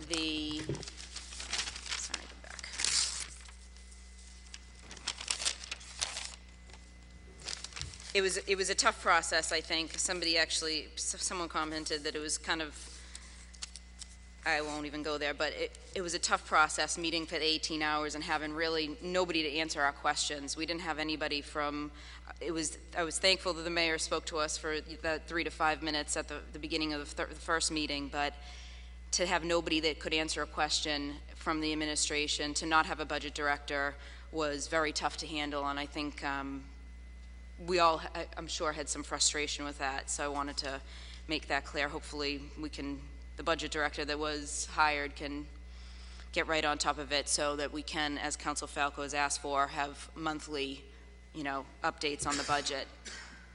happy with the amount of responses that we did get. I mean, piles of information, and it's information we will be able to take back to the tax and ratepayers, which is great.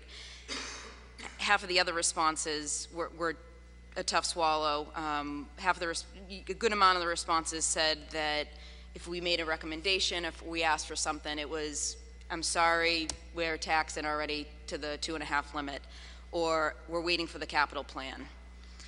That's very frustrating, especially since we've asked for the capital plan for the last few months, and we're being told we're going to get it in the fall, we're going to get it in the fall.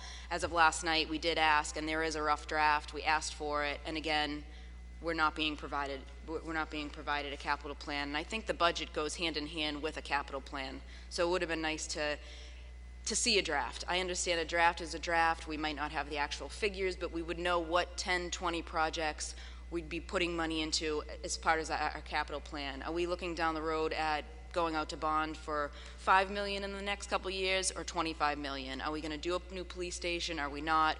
What money are we going to put towards our schools, maintenance, towards the city side? It would really have been helpful to be able to see that capital plan.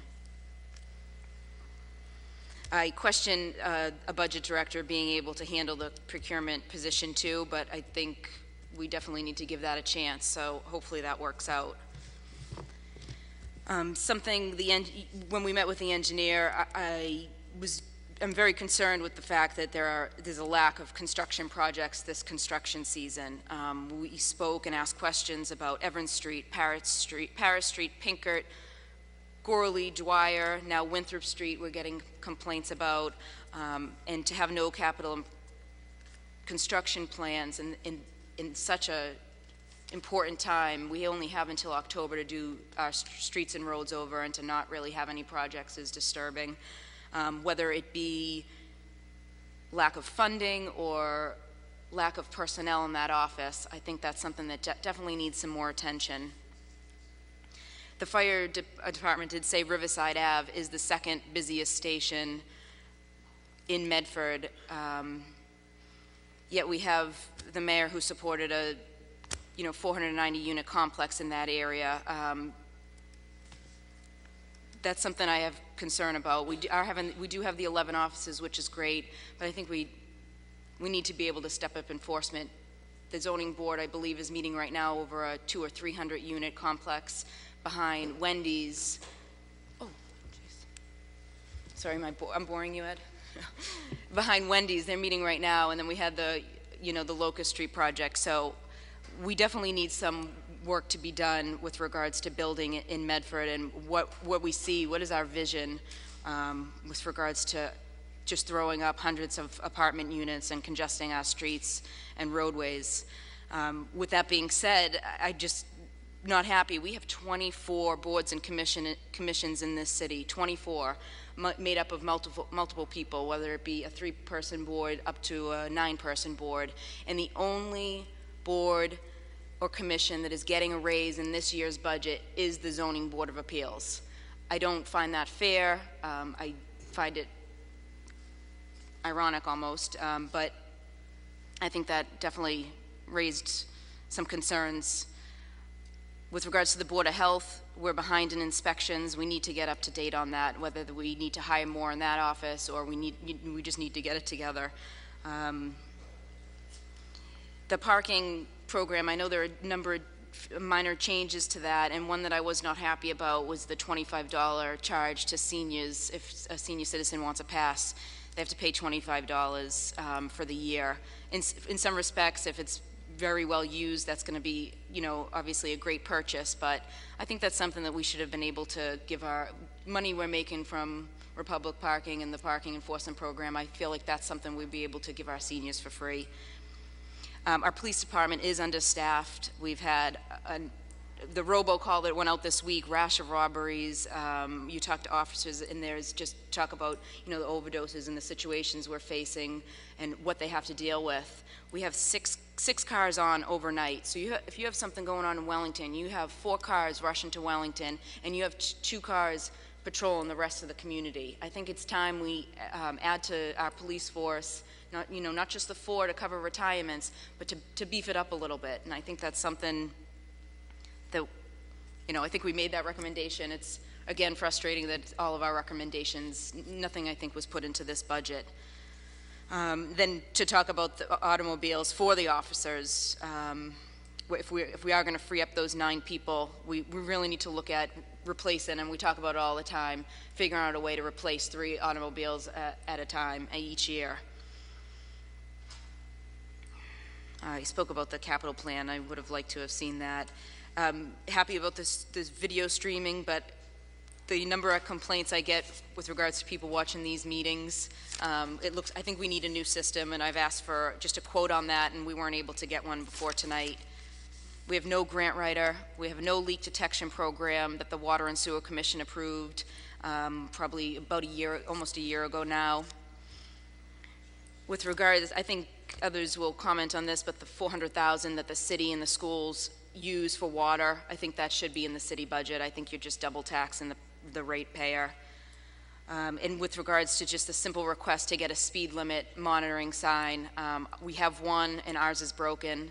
It's probably the #1 complaint I get with regards to speeding, and that removable sign it just does more than, it's definitely worth it, and we don't have one that's working. Ours has been broken for a long time, and we have no end in sight. Before I start talking about the schools, I want to fully disclose that I have a written disclosure in the city clerk's office. I actually sent an updated one in last night. I slipped it under the door. I have my mother works for the school department, and so does my sister, so I want to make that full disclosure.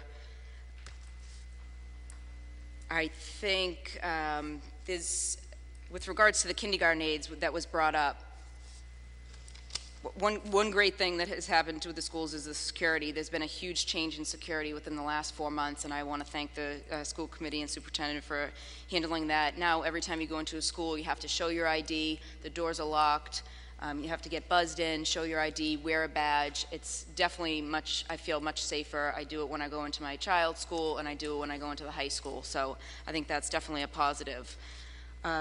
Paying for the Field of Dreams bond on the city side now, where it's always been on the school side, I didn't understand why that's happening, but that's something that the administration has decided wants to be done. Kindergarten aides, very, very happy that there are additional kindergarten aides and that we're putting them in full-time. I know the Roberts is where my children go, and they're going to be 4 full-time kindergarten aides, and I think that's wonderful. What I think is highly unfair is that there are 5 classrooms within the city at the 3 other elementary schools that are not going to have full-time kindergarten aides, and I think that's something that should have been looked at in depth. And I know at the Brooks School, the teachers did request full-time kindergarten aides, and I believe 1 or 2 were not given. With regards to school maintenance, I think we got a lengthy report on all the school maintenance we need to have done. Very detailed report based on each school, Curtis, McGlynn, Medford High, broken down, and we're talking millions of dollars in maintenance that these schools need. And I don't think that the $400,000 for a high school and all of our other elementary and middle schools is enough. I've been getting, even within the last week, I've gotten emailed pictures of just broken lights,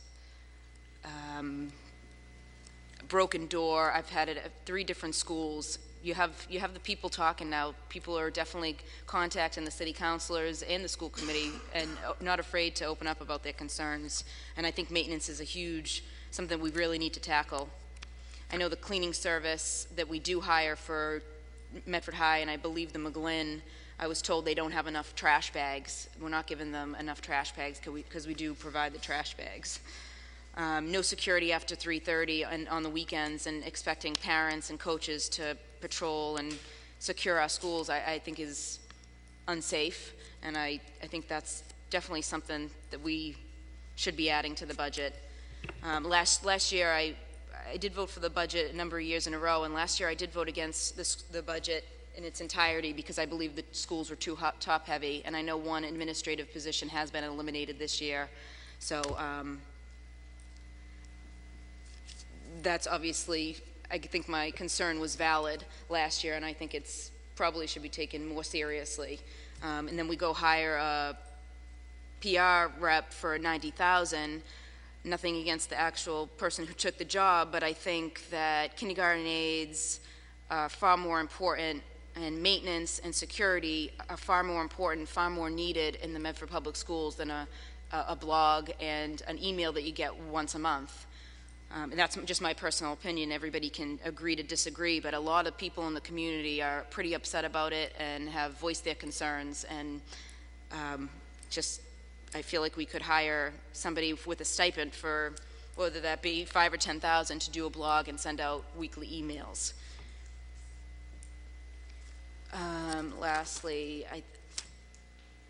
there was a concern raised with regards to somebody, the head of speech living in Florida. It was brought to my attention by multiple people, and when I asked the question where in the budget this person was, because I know it's been the last 2 years, and this year it's kind of brought grave concern to people. I was yelled at by the superintendent with regards to, I believe, just not to answer my question, I was yelled at by the superintendent that there was a conflict, Madam and I Vice shouldn't even be President, talking can we about it. maybe just not use such an inflammatory term? Inflammatory? It's the truth.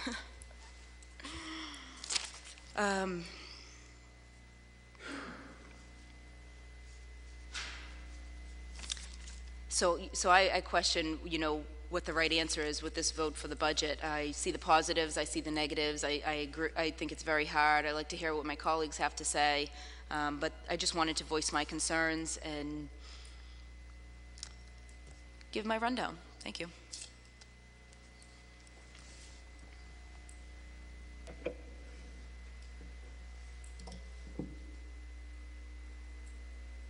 Citizen wishes to approach the podium. Doctor, please come forward, state your name and address for the record. Thank you, Mr. President. My name is John Storella. I reside at 20 Metcalf Street in Medford. And I just want to begin by saying that, as you know, in the past, I've attended several budget sessions. And what I want to do is try to lend some clarification to the process, if I may. I know that the council, the city council itself, does not need my comments on this. They are all aware of the process. But the tax-paying public out there is a group that I'm really addressing these comments to, so they may understand the process. And I want to begin by saying that it is so sad, Mr. President, that the city council must repeat this ritual year after year after year with no progress for the people. It serves only to raise their taxes. For those who don't know, Medford, the city of Medford, is really run by an oligarchy. The people want democracy, but they're not going to get it. How important is democracy? Democracy is everything. The council has heard the heads of the department tell it of their needs, and the council is also aware of the waste, fraud, and abuse in the budget. Yet, it will approve the budget with no changes. That is what the city council has done for the past 28 years, and will do again for the 29th year. The City Council will approve the 2017 budget as submitted by the mayor, and the struggling people will be separated from more of their money. Let's try to understand the budget process. For the taxpayers out there, according to our Plan A charter, only the mayor can submit the budget. Of 56,000 people in Medford, only one, the mayor, can determine what goes into the annual budget. How is that for power? So anyway, once submitted by the mayor, the budget can be approved only by you, the city council. The council has two other options. One, reduce a line item, or two, reject a line item. The council cannot reduce or reject a particular amount as specified in the expanded explanation. It can reduce or reject a line item amount as the line item was submitted by the mayor, and the mayor by the mayor, and the mayor submitted each department as a line item, so a whole department must be reduced. No city council wants to do that. Last year's 2016 budget was $155 million. This year's 2017 budget is $162 million, an increase of 4.5%. I want to be very precise about that. 4.5%. How do the mayor and the city council justify that? No one gets 4.5% these days. The whole United States economy grew by only 2%. A 10-year Treasury bond yields only 1.6%. The Federal Reserve Bank has a rate of only 1/4%. Now, why does the Medford government need 4.5% more in order to cope? And the people of Medford who are paying that 4.5% in taxes must exist on less. By serving the people, the council would be serving their constituents, their friends, their neighbors, their children, and their grandchildren. Of the $162 million in the budget, 80%, or $130 million, will be the cost of personnel compensation. The cost for each and every public employee, on average, is $93,000 annually. That 4.5% budget increase costs every man, woman, and child in Medford $125 more annually. For a household of 4, that is $500 more in taxes. So the people, in paying this money, are expecting services. Now, what are the basic services that the people are paying for that we are not getting? Sidewalk repairs, pothole repairs, tree trunk removal, pedestrian crosswalks painted, underground pipe repairs, reasonable parking costs, street sweeping. This is a great one. Public room sanitation, public bathroom, that is, public toilet sanitation, police staffing, library renovation. How about stopping the circumventing of Proposition 2.5, control of waste, fraud, and abuse, and charter review? Now, there's a great one, charter reviews. We saw how that was shot down up on Beacon Hill just 2 weeks ago. And there are rumors that the politicians in Medford gave some aid to that result.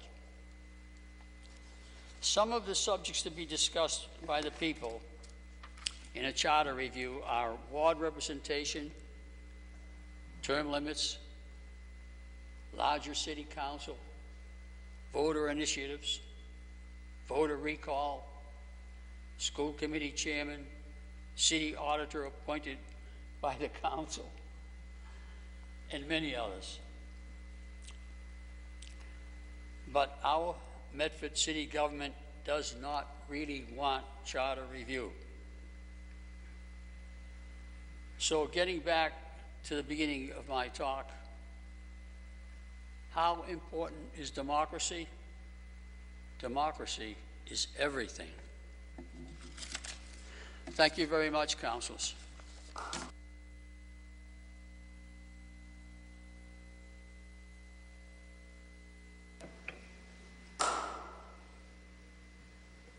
Good evening. Please state your name and address for the record. My name is Christopher Donovan, 4 Lorraine Road. I just want to thank that gentleman. That was a very powerful and heartfelt statement, full of facts, and I think echoed by a lot of people in Medford. I came down tonight because I wanted to go to the Zoning Board of Appeals to see how the process worked. I want to thank them for that very difficult job and the very thoughtful process they had of listening to both sides of so many issues I heard tonight. It's a difficult job, and I heard a dozen different stories, and I can't imagine how they side on either way, because it's very difficult. I'm very against the 61 Locust Street project, but that's a difficult job, and I applaud them for that job. I want to say thank you for some of the councilors who stepped up last night and helped with a little pool pass situation at Tufts Pool. Very small little thing, but a lot of you reached out and who I reached out to and responded admirably, and I thank you, and there's good results. Small little thing, but a lot of people realize little steps, so thank you for all for that. And the thing I'm here for today to speak is the budget for the Medford High School band. I know it's a difficult position for budget right now, a lot of money, a lot of tension, a lot of different issues going on, but that band is just one of those things that we should kind of keep close to the heart, fund a little bit, support it a little bit, champion it. It's the kids. We see drugs, problems, crime. That's a great little program. The budget gets cut. People don't think of it too much, but they show up at all our different events and they kind of give it their all. Keep them in mind. Thank you for your time. Thank you, citizen. Good evening. Please state your name and address for the record. Good evening, City Council. My name is Joe Villone, 59 Garfield Ave, Medford, Mass. And I'm kind of shocked that there's not a ton of people in here tonight for something as important as the budget. That's number one. I heard Mrs. Baker say something about public access funds allocated for something or other for the city. Every week it's amazing. I have this power, amazing power. So I'm wondering if the public access funds are being utilized by the city. Why has it been 2 years since our city solicitor said he was investigating TV3? I want to know where those monies are. For this city budget, this room would be packed if we had access TV. It would be absolutely packed. We don't have access TV. We're hearing it's going to be at the school in October when there's a critical election coming up. I could install a TV station yesterday. It's so easy. You don't need to hook up to cable wires anymore. You can do it over the cellular phones. It is so simple. We are in, the year 2016. This isn't 1984 anymore when you have to dig up the ground. So here we are, an important budget, but this city seems to love secrecy. It loves censorship. This city is all about censorship. And the People's Forum is the only place we have to go to speak. So I would like to have specifics about what Mrs. Baker talked about. I'll put in a public records request to know where this public access money is going, because it is not going to public access. If the city wants to use access funds, it should give the citizens what they pay for. They pay for public access. They don't have public access. No one's in this room. There are 9 people here and some city officials. That's disgraceful. This is a budget. This is the city of Medford. And I would like to see some city councils get proactive on this and really complain, because it's been 2 years since we were assured by the city solicitor that he would look into it. He gave them 2 weeks, 20 days, 2 years have gone by, and the citizens are supposed to just take the slap in the face and walk away and be happy. It's not fair. We want to be treated fairly. We pay for something. We want that something. Thank you.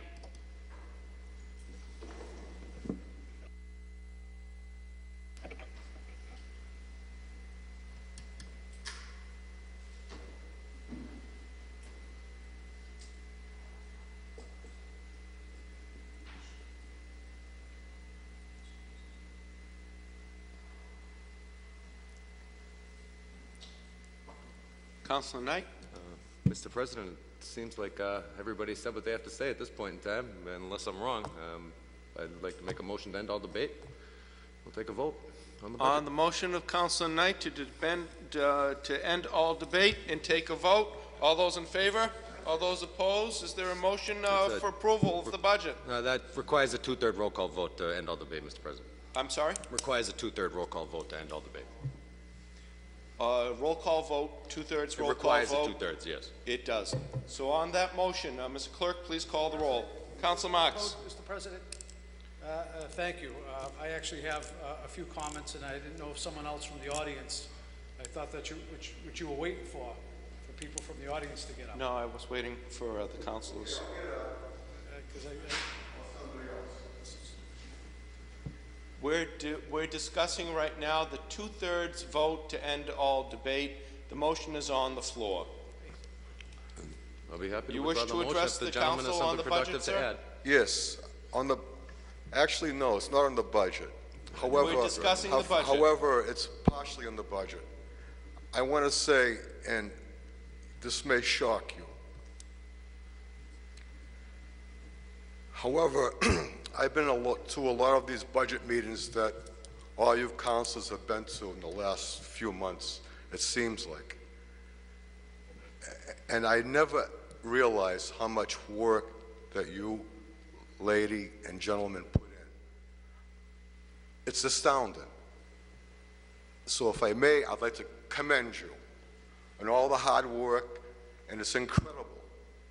I've never realized it was that intensive. I don't have the budget myself.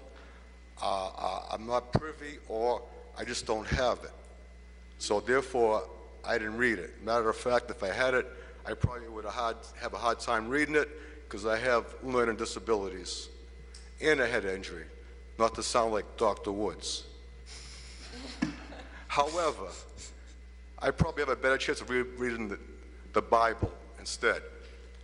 But if it was in my power, I would automatically give all you councilors a 50% pay increase on a yearly basis. I honestly would. Even though you might be, are you interested? You may be the second highest paid city councilors in the Commonwealth of Massachusetts, after, That's a false or the narrative third or the that's been fourth. presented. Out of 351 communities, I'm sure you're in the top 5%, which would be the top 15. But actually, I would actually double your salaries if you would, this December, when you set the tax rate, as Brianna looks and smiles, give me what they have in Somerville, Everett, and Malden, the owner-occupied 20% real estate tax savings for the owner-occupied. If you live in one house only, and the city will still get their levy of $104 million, they would not lose a dollar of tax. It would just be shifted to all others, multiple real estate owners, whether they're Lemire apartment buildings, Meadow Glen Malls, Wegmans, or whatever that is. They would not lose a dime, but yet Somerville, Everett, and Malden does this, and I won't even mention that Somerville gets 35% with a special exclusion, permission, I should say, from the state. So I hope this December, I would like to double your salary if we could just get the owner-occupied real estate tax exemption at the 20% under the Commonwealth of Massachusetts, Chapter 56, Law, Section 5C. I'll see you in December. However, if you're going to go on hiatus in the next few months, I wish you all a happy, safe summer. Thank you for listening, Mr. President and councilors. Thank you. On the motion of Councilor Knight to end all suspension, Mr. Clerk, discuss all... I withdraw. Councilor Marks has some comments that he'd like to add relative to the budget deliberation. Councilor Marks, you have the floor. Welcome. Thank you, Mr. President. We still have Ann Baker here. Ann, I have a question for you.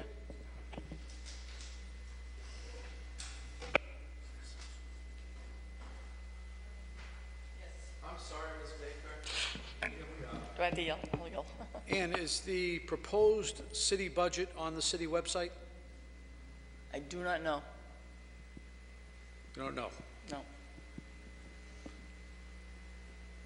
How is one supposed to know what's in the proposed budget? Other than the council, the 56,000 people that are out there, how are they supposed to know what's in the proposed budget? Let me ask if Mr. Plummer knows. Do you know off the top? He's the city solicitor. Is he the budget director? They said he's the city solicitor. Is he the budget director? No, he's not the budget director. He's the city solicitor. Is there some confusion, Councilor? I asked the budget director You a asked the question. budget director, if I finance was the person- budget director, I thought perhaps you were confused. No, I'm not confused. Oh, I'm not so I sure. asked the the woman that was up there if this was on the city website. No, you think you asked if the city solicitor was the budget director, if I'm not mistaken. We could Because rerun the tape. because she asked for your opinion on this. This doesn't require a legal opinion. No, but there's So- many things that don't require a legal opinion that end up that way. Thank you for your comments. You're welcome. I'm talking to Ian Bacon now. Thank you. I do not know Thank if you. it was on, if it's on the website. Yeah. As you know, the position of budget director was interrupted with the resignation of the budget director, so the budget process has been slightly disjointed, as Council Longo alluded to before, so I do not know if it is on the website. It is not on the city website. Okay. So we have a $162 million budget. Right. And the mayor brags about transparency. Under this administration, we're talking transparency, and there's not one indication of this proposed budget anywhere on the city website. And it's like I said, it's been on the council agenda I know we have since the June 15th. superintendent of schools here, and I would ask the same question to the superintendent of schools. Is the proposed school budget on the school website? No. It is not. No. Thank you very much. So here we have, the mayor bragging about transparency and open government in a proposed budget of $162 million. Residents have nowhere to find this document. Yeah, sure, they can come to a committee of the whole meeting up here. Absolutely. They can come to one of the 7 or 8 meetings we had, but they can't go online and find the proposed budget. Councilor Marks? I believe that this document, the amended budget which we received, it was posted online amidst all the other articles we get on our agenda. And the original budget, which is $8,000 less than this, was certainly part of the agenda that we received on June 4th. If you can find that on the city website, I'd like to see you find that. So I'll get back to my comments.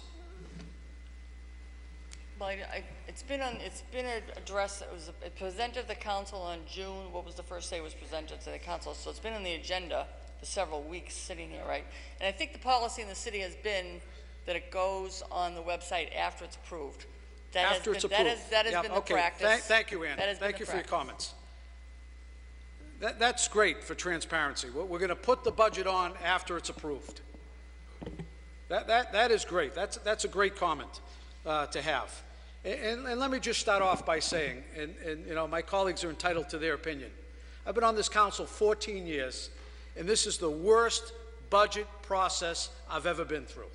The worst budget process in 14 years. We've had countless meetings, and we've been unable to ask questions at these meetings because the administration sent staff that were unable to answer budget questions. And I don't fault them. They're not budget people. And, it was stated by a councilor earlier that, this was a great year. We had a ton of questions this year. We had a ton of questions because there was no one to answer questions from the administration over the last several weeks. That doesn't make for a good process. So that's my first comment, that the lack of transparency and the lack of this administration. If the administration wanted to send a budget person, Mayor Burke was the budget person in this city for the last 5 years and created this budget.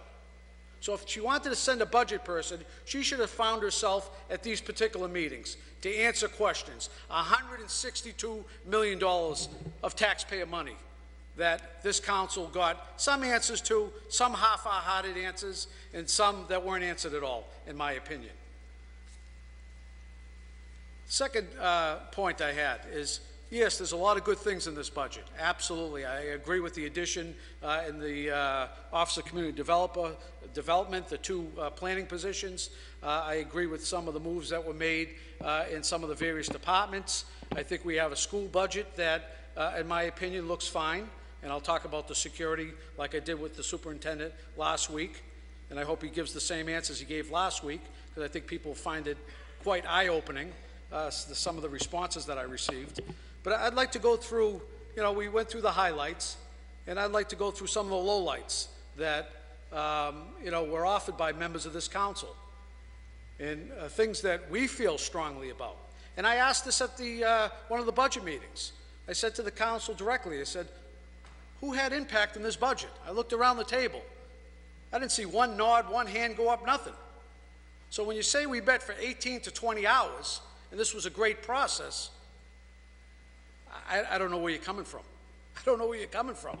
A great process is having involvement, exchanging of ideas.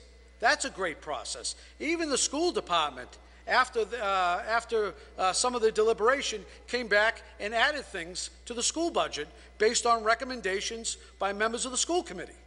Did that happen with this body? Did anyone come and say, hey, I know you offered this suggestion, maybe we can't do this, but maybe we could do this? Nothing at all. Nothing at all. And I'm only speaking, maybe it happened to other members, it didn't happen with me. So I'd like to go through a few of the lowlights that I believe should have been included in this budget. Items that this council has worked on over the years, and we're going to lose progress because of the lack of funding on some of these items. And I'm not proud to say that, but it's going to happen. And I'm going to lay out in detail, and it's going to take some time, Mr. President. So grab your comfy seat and sit back, because this is important. You know, it's one thing to mention it at a committee of the whole meeting in front of, you know, some administrators, and it's another thing to let the general public know what's going on in this community. You know, for the past 2 years, this council initiated a line item in the budget. We were the ones that initiated a $15,000 line item in the budget for the arts. That was monumental in this community. It's never been done before to recognize Medford arts in this community. And that was done 2 years ago. And we went to the art community and we said, you know what? This is not going to just be a gravy train. If you want additional funding in the budget, you're going to have to prove to us that it's worthy of the funding. You're going to have to show us community outreach. You're going to have to show us what programming was done with this money. And sure enough, the next year came about last year, and this council voted to add another $15,000, bringing it up to $30,000, based on the input we received from the Medford Arts Council, Mackey, and all the other artist group in this community that are involved in putting the so many good programs like the West Medford Open Studios, Circle the Square, then the list goes on and on. You know, this year, Mr. President, I offered to continue the momentum we had, asking for another $15,000. Now, it wasn't just to throw $15,000 at a group of artists in the community to please them. It was because they've shown us over years that they've been able to take this money and use it in outreach, in reaching out to the community, and setting up programs that impact thousands of Medford residents, putting a face in this community that was missed for so many years. And I want to go through some of the highlights that were presented to me by the arts community after I offered this. And I think it's telling, Mr. President, that some of the facts and figures that they presented us, that the money in the budget they like. The money in the budget does not fully fund what they're trying to do, does not even come remotely close. And without the money in the budget, there is no art program for all intents and purposes, because the state has been cutting the arts, as we all know, year after year. So for 2016, the Medford Arts Council gave out $45,300 to 62 projects and field trips in this community. This represents an increase of $15,000 over 2015. Due to greater funding provided by the City of Medford, which is this City Council, more projects were funded, and an average grant amount increased by 35%. So we were able to increase the grants that we provide to these different groups in the community, an additional 35% to do what they do. We were also able to fund 11 of these proposals at 100%. The total amount requested by the community for 2016 was $93,321, which means that we were unable to meet even 50% of the demand despite our increased budget. So even with the increases we made, the headway over the last 2 years, according to the numbers from the Medford Arts Council, we were only able to meet less than 50% of what was asked for. Our available budget fell short of the total request by $48,000. An increased effort in attract new applicants and projects started to be seen in 2016. The greater visibility is due to the contribution of outreach and the City of Medford's investment. The Medford Arts Council was also selected, as this council knows, as the 2016 Cultural Council of the Year by the state, just the third council ever chosen for this honor. The citation specifically pointed to, among other things, our new level of partnership with the City of Medford, our regional leadership and public support for the arts.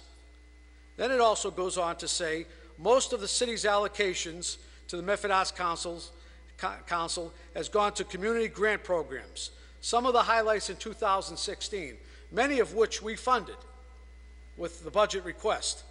A second year of highly successful multimedia cultural exchange at the Senior Center. This project caught the attention of the Mass Cultural Council, which was asked to nominate for an award. Unfortunately, we did not win, but we were nominated for an award. An innovative touch-guided quilt and sewing program for the blind and visually impaired, which is being piloted at the Senior Center with the intention to expand it to other communities. Stipends for musicians to play at the Medford Farmers Market. Artists shouldn't work for free, and they're right. If you go down to the farmers market, there's music playing all the time, and it's an upbeat environment. Terrific new program at Chevalier Theater, including the On-Stage series that brings in new kids, kinds of brands and new audiences to the venue. A collaboration between the Monkey House Dance Company and the Boys and Girls Club to introduce choreography and movement to young kids. The Medford Calling Program, pairing prominent songwriters with aspiring musicians from Medford High School. We are artistically going to paint our crosswalks, which will use art to design and increase pedestrian safety and beautification on our streets.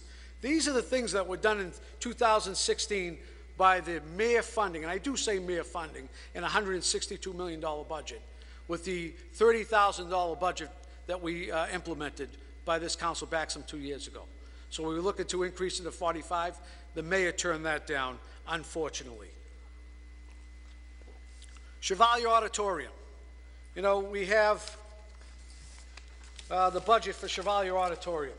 And yes, there was a building custodian put in the budget for $24,749. That brings the total budget up to $91,749. There is not any money, I shouldn't say that. There's very little money for building improvements. There's building repairs, but building improvements. I talked to members of the Chevalier Commission. I talked to members of the Friends of Chevalier, and they were all interested in presenting a marquee on the front of Chevalier, to give it a face, to give it a presence, to let people know that it exists. Even people in this community to let it know it exists.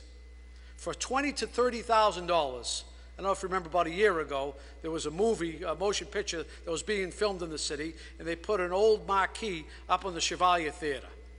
And I kept a picture of it because, really, it put a face on that building that was never seen before. There was neon on the sign and so forth, and it attracted you to the building. I asked in the budget this year for a $50,000 appropriation. Let's not forget, this is a city-owned building. This doesn't belong to Joe Smith, Paul Jones. This is a city-owned building that the city has lacked to support over the years. They'll be the first to say, every elected official, that's the economic engine in the city. I heard it over and over again at the debates, from the mayor, from the council. That's the economic engine. And then when it comes time for the budget, the economic engine is running on air. Let me tell you, we're not like Lowell that puts money into funding their public auditorium and puts money into bringing in entertainers. You realize how expensive it is to bring in a top-name entertainer? You might be talking 40 or 50 or 60,000 as a retainer. Chevalier doesn't have that money. We have to be committed to that particular building. And yes, there's been improvements made, but we're falling short of the mark when it comes to taking that building to the next level. And I'm very disappointed that the mayor refused to add a line item for building improvements in Chevalier. That's an 1,800-seat theater. It's the 6th largest theater in the Boston metropolitan area. 6th largest. We have it right in our community. It's all volunteer civic commission that oversees it. And the city, in their wisdom, funds it for $91,000, which includes a $24,000 building custodian, which is needed. But that's not what's needed, Mr. President. If you want to look at another city-owned building that this city neglected, just take a look at Brooks Estates. Just take a ride up to Brooks Estates. Actually, you're better off walking because the road is not adequate enough. It's really not safe to drive up there. But that's another city-owned building that this community neglected for years, depending on volunteers to raise the money. And it's just not happening. My next one, Mr. President. We heard from Fire Chief Gilberti, and I'm glad Councilor Penta's here, because Councilor Penta, over the last several years, pushed to have the feedback from the administrators involved in our process.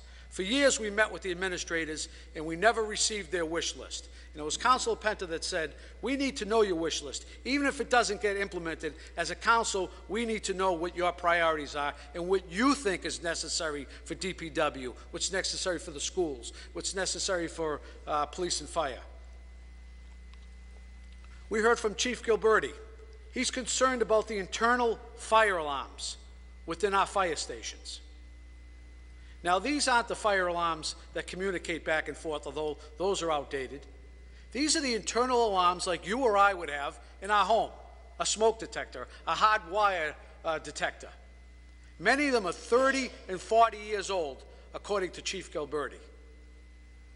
God forbid something would have happened in one of these buildings, and we knew that our fire station alarms are inadequate within each station. That's a major concern that should be addressed, and it's not addressed in this particular budget. You know, we heard from Police Chief Sacco. He requested 6 unmarked cars and 6 marked cars in the budget. Denied by the mayor. Now, that may be part of some capital improvement plan that we have yet to see. We have yet to hear when it's going to come out. We don't know what's in it. That may be part of it. But in my opinion, as we've been stating for years, this council, there should be at least 2 to 3 cars in each year's budget, at a minimum. These cars are running 24 hours a day, 7 days a week, and they have multiple drivers. Think about your car. You get out of it after work, it sits in the driveway for 12 hours. Someone doesn't get in it and drive it for another 12 hours and drive it a different way than you're driving, which is harmful to a car. These cars that we have right now are experiencing transmission problems. These cars we have right now are inadequate in the community. They spend much of their time being serviced. You know, you can't provide public safety is probably the most important issue that we provide for. You can't provide public safety with inadequate equipment. We already know the police department should be condemned. We determined that years ago. And now we have vehicles that the mayor is allowing our brave men and women driving around in that are inadequate. They really are. And it's not part of the budget. We also heard from the chief. He said, I'd like to have some civilians, roughly 4 civilians, to do some crime analysis, to do some IT work in the department. That could go a long way to advising people what's going on in this community, having some crime analysis available, crime analysis on the website. You know, I attended the West Medford, as well as Councilor Caviello, the West Medford Crime Watch that they had several weeks back. And over again, we heard, we would like a place where we can go and see crime statistics. We'd like to know what's not only happening in our neighborhood, but happening in other sections of the community. That currently doesn't exist in this community. The chief asked for that, which to me is a very reasonable request, and that was denied. The vehicles and the civilian positions was denied in the budget. You know, a small request that was something that I asked for. You know, I was approached by one of the poll workers months and months back. And she said, you realize when we're at a poll, we could be there from 12 to 14 hours.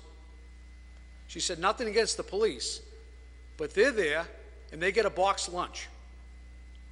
The workers that are checking people in, checking people out, working there 12 to 14 hours, get nothing, absolutely nothing. In a busy state and federal election, many of them can't even leave in a busy election. So we're asking them to sit in there for 12 to 14 hours. I put in a request to add $3,000 to the budget. A line item 5780 for $3,000 to pay for some lunches, box lunches. And we could do it, the city clerk can do it any way he like. He can provide pizza, box lunches, he can give people a stipend, or whatever it might be to get something to eat. Whatever it could be worked out administratively. That was denied by the mayor. Sorry, insufficient funds for the poll workers. You know, the school budget, and I'm glad to see the superintendent's still here. Several weeks back, I got a unanimous vote from this council. I brought up the issue that right now the school department and the city side do not pay for water and sewer. In my opinion, water and sewer is a utility. It's like gas, it's like electric. It's an operating expense. You can't run a high school and the boilers and the bathrooms and everything else, the pool associated with the high school, without water and sewer. It's an operating expense. Some years back, the powers to be took it out of the budget. And they said, you know what? We're not going to include it in our budget anymore. We're going to put it under unaccounted for water. And what that is, every ratepayer who already pays their bill is going to pay a little additional more to pay for what we call unaccounted for water. The only problem with that is the water on the school side and on the city side is accounted for. It's metered. It's about $400,000 combined from the city and the school side. And in my opinion, that should be a budget line item under the operating expenses. And it shouldn't fall on the backs of the ratepayers. It should not fall on the backs of the ratepayers. That's a way of taking money out of the budget, putting in other things in the budget that you feel are more of a priority. It might be a new PR person at $90-something thousand. It might be whatever it might be. That's a way of shifting money around. And in my opinion, if we want a true budget, that should be within this. And that was a unanimous vote in this council, and it went to the mayor, and it did not find its way in this budget. Another thing that the mayor failed to act upon in this budget, or even come back and give a reasonable response why it couldn't be done.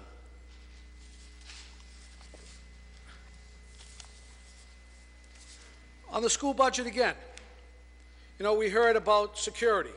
Security went up 37%. People at home are saying, wow, we are secure. Security in the school department went up 37%. So I asked the superintendent of schools, I said, Mr. Superintendent, you hired building monitors in addition to the one security guard we have. I said, what happens at 3:30 when the school lets out? Is there any building monitors or security guards present at 3:30? He said, there is not a one. However, we do rely on custodians, administrators that still may be around the building to keep an eye out. So here we have a building that's open, unsecure, in my opinion, and open to the public after school lets out. That would be like saying any state building, go up to State House and say, oh, they're out of session now, all security leave. There's no reps up here, everyone can leave now. That's unheard of. That building should be secured. There should only be a few entrances that people can get in, and those entrances should be manned. And then when the building's locked down, there should still be a security person walking around a building that size. You know, a high school, a school, those are soft targets. And unfortunately in this city, they're even softer. You know, if we hired new building monitors, why put them on all at the same time? Okay, come in at 8, leave at 3. Why not stagger the times? It makes no sense. It makes no sense. You know, if something would have happened in our schools, and we were to sit back and say, you know what, we were all aware that these buildings are not secured after hours, but they're open, but they're not secured. We would feel awful as a council, and I'm sure the school committee would feel the same way. But just because an incident went by, we had the bomb scares and so forth, and now it's out of sight, out of mind, we can't say, you know what, oh, we're fine, we're fine. The threat is still there. However, the security's not. And I'm not happy with the answers I received from the superintendent of schools regarding the lack of security and the lack of secured buildings, in my opinion. I believe our buildings are overused currently right now, and I believe that should be looked at in addition. For the past 3 years, this council asked, when we get a budget, that if we could have an expenditure line item in the current fiscal year. So they show FY15, they show FY16, then you would have either an actual, like Councilor Falco mentioned, or an expenditure to date. And then the budget, FY17. We've asked for 3 years. We were told by the former budget director, Louise Miller, that's doable, and it would have been done in this budget process. I asked right at the beginning. I wasn't trying to throw any, hold anything off. I asked right at the beginning if that could be included. It's important to know when an account, coming from someone that does finance, when an account has a surplus or a deficit, when you're setting a new budget. That's 101. It's important to know. And to sit back and not have that information, and then at the end of the year, receive $1 million for transfers, $243,000 out of fire salaries. Guess what that was? We didn't hire firefighters. But that money will be transferred. We told you we were going to hire firefighters. It sounded good last year. We all put it as a highlight. I'm sure the administration said, look at this highlight. But guess what? It wasn't funded. That money will be used for another appropriation. Maybe to fund one of the mayor's other priorities that was underfunded. Who knows? But these are the games that go on year after year after year. And without a proper accounting in the budget, it's going to continue. Ann Baker did provide a list here. And Ann, if I had 2 years of time, I could probably match this up with the budget line items. And I probably could do it. It'd take me some time, but I probably could do it. However, the fiscal year ends Friday. And another broken promise by this administration. You know, I read an article, I don't know, a couple of months ago in the transcript, the mayor's first 100 days. And it said, priority 1, enhancing communication. So I guess not sending a representative to our budget meetings is enhancing communication. I guess not getting responses that this council has requested is enhancing communication. I guess sending the finance person tonight, who, by the way, is going to be retiring in 4 weeks, and congratulations. I wish you well, Ian. You've done a lot of good for this community. As the budget person, I think does a disservice to not only this council, but to the community. And the mayor should have presented the budget, $162 million.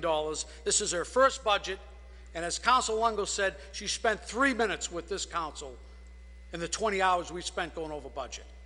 Shame on Mayor Burke. Shame on her. You know, Mr. President, there are a lot of positive things in this budget. But as was stated by Dr. Storella and some of the other speakers, we can't go through the same thing over and over again and expect a different outcome. It's the definition of insanity. And guess what, Mr. President? For those of us that ask questions, that paid attention, that care about the taxpayers' money in this community, it's important to us. And I, for one, am not going to put my stamp of approval on this budget. If the mayor had the smallest inkling of communication, she would have contacted this council. She would have sat down with the council and said, Council, you know what, this is a city budget. I know it's my budget I presented. What would you like in the budget? What do you think is necessary? Geez, you've been around for 5 years, you've been around 14 years, you've been around 3 years. What would you like? What do you think is needed in the budget? Never happened. Shame on this mayor. Shame on this mayor. You know, and my colleagues are welcome to do what they want. I know some of my colleagues are new to the budget process, but to go through the same budget process year after year and have no impact at all as a council, and that's my opinion, no impact at all, is a disservice to every taxpayer in this community that expects us to do our job. We're a legislative body, and we set the city budget. You can count on one hand our function. Those are the two top. And to let the budget go by, as submitted by the mayor, fine. If that's your intent, fine. I, as one member of the council, refuse to do so.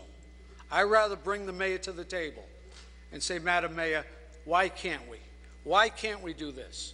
And if it's the levy limit problem that the mayor has, we reached the levy limit, I think that's the first I ever heard. Reach the levy limit. Gee, McGlynn was here 30 years, I never heard that. But under this new mayor, response was we reached the levy limit. And my suggestion back to the mayor is, then maybe we should look at the stipends, the confidentiality stipends you give your staff people.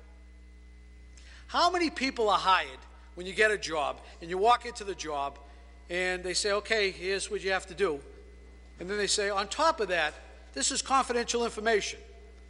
We're going to pay you over and above your salary because you're dealing with confidential information. Doesn't happen. Doesn't happen in the private sector. That's part of your job. So if there are people in the mayor's office that are handling confidential information, and there may be, and there's people in the assessor's office, and the people in the treasurer collector's office, and there's people in every department that are handling confidential information that aren't getting these stipends, they happen to be to just a few in the mayor's office, maybe we could cut that portion out of the budget. And maybe we can add something for the arts, or maybe we can add something that we think would be a bigger bang for our buck, rather than padding someone's salary. Because that's all it is. Don't fool yourself. That's all it is. It's a padding of someone's salary. So, Mr. President, with that being said, I will not support the budget here tonight. I refuse to support it on the basis that the mayor refused to send anyone that can answer questions to our budget meeting. She made this budget, in my opinion, the worst budget process I've ever been through. She didn't look for any input from this council. She didn't look for any input from the community. She failed to put the budget or proposed budget on the city websites for open transparency and open government. Who cares after the fact? Mr. President, if you ran your funeral home like the mayor's running this city, you'd be out of business right now. You shouldn't settle for any less because it's the city budget. You should hold it to the same standard, Mr. President, as you do for your funeral home. Thank you very much. I'm not done yet, Mr. You are. The chair waits a motion. Mr. President, I am not done yet. You didn't tell me what time I had. I am not done yet. I still have comments. Is there a motion on the floor? I'd like to hear from the superintendent of school, Mr. President, who is here, regarding the security. I'd like to hear his comments regarding why our buildings aren't secure after school lets up. So, Mr. President, members of the council, I understand that Council Marks has legitimate concerns about security and the like, but I want to offer a few thoughts. And hopefully, you know, maybe it'll help us understand each other, okay? Offer the same thoughts you offered the other night. Well, let's see what happens. Let's see what happens. You know, during the day, we have intensive security. It's not perfect, but it's a lot better than most school systems. We have, and you know, some of the events that happened this year obviously ramped up some of the things that we did because people felt a need to do that. When the majority of youngsters are there in the school and they're in concentrated areas and they need that kind of coverage. So We have a lot going on. We have cameras, we have monitors, we have guards, we have resource officers, we have door locks in the systems. You know, we have ID systems now. We meet with CBJ every week to determine what's happening in the street, so when it comes in Monday morning, we know what's going on, what happened over the weekend. We have constant contact with the police, we have constant contact with the DA's office, the courts. There's a lot going on that people don't see. We belong to NEMLEC, which is a regional group that brings things in. But council raises the issue of what happens around 3:30 when things are over for the main part of the day. And so maybe, just maybe, it would be nice to have all kinds of people there, but you got to ask a couple of questions. How functionally effective would it be? Not just cosmetic, how functionally effective would it be? I'm standing here right now, and there are probably a few people in this room who don't like me. I don't know if that's true, but I have the feeling that there's some people who don't really like me. My back is to the wall. There's no police officer guarding this council. There's no police officer at churches and synagogues. There's no police officer at the restaurants we go to, in the parks where the Little Leagues play. Point of information, Mr. President. Well, I don't know, I'm trying to give it. Yeah, you're trying to give information, I'm trying to give you an answer. You're great at circumlocution, Mr. No, Superintendent. I'm trying to give you an answer. I'm trying to point out. First of all, I didn't ask. State your point of information, please. If you let me speak, I will. I didn't ask for a police officer, so that is your first error. I asked specifically about after hours, Mr. Superintendent. And you have no security, and you have no secure building after hours. If you can address that, rather than going into these things about having police officers at every door, that is not what we stated. I'm trying to. You know, churches are one thing, Mr. President, but a school that houses thousands of our students deserves the right for security. Not in the and afternoon. the right to have a secured building. Not in the afternoon. There aren't thousands in the building. You know, the parks where the kids play their sports. I don't see all kinds of people there. Obviously, it would be nice to have all kinds of people around who are doing that officially. But you talk about all the things that we want in these budgets. You talk about all the things that we would like to do and all the repairs we'd like to make. And I personally think that putting people in these roles is not giving us functional value. I think we can get the same return from people who are crime watchers, if you will, people who can pick up their phone or use their cell and call 911 if necessary. I don't think you need that kind of coverage. So we've talked about it. I'm listening to you. I hear you. Maybe there's something we can think about, but I don't think it's the kind of thing that we could do with fidelity around the schools in the afternoons. And I don't think that it's different than what we expect from our Little Leagues, from our youth programs, soccer programs. They're all over the city. Random acts of violence happen anywhere. So to think that the schools are more likely to have them in the afternoon than the parks where the kids play, or the churches where people go to, or the restaurants where people eat, I don't think that's real.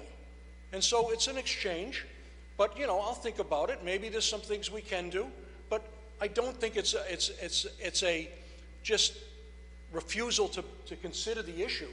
I think it's well thought through at this point in time, but maybe you don't agree with me. That's what I think is really the issue. We just don't agree on this subject. Mr. President? Councilor Marks. You know, I realize within a budget you have to make decisions, but security is a decision that I'm not willing to let go. Okay. Security is just as important as the teacher in the classroom.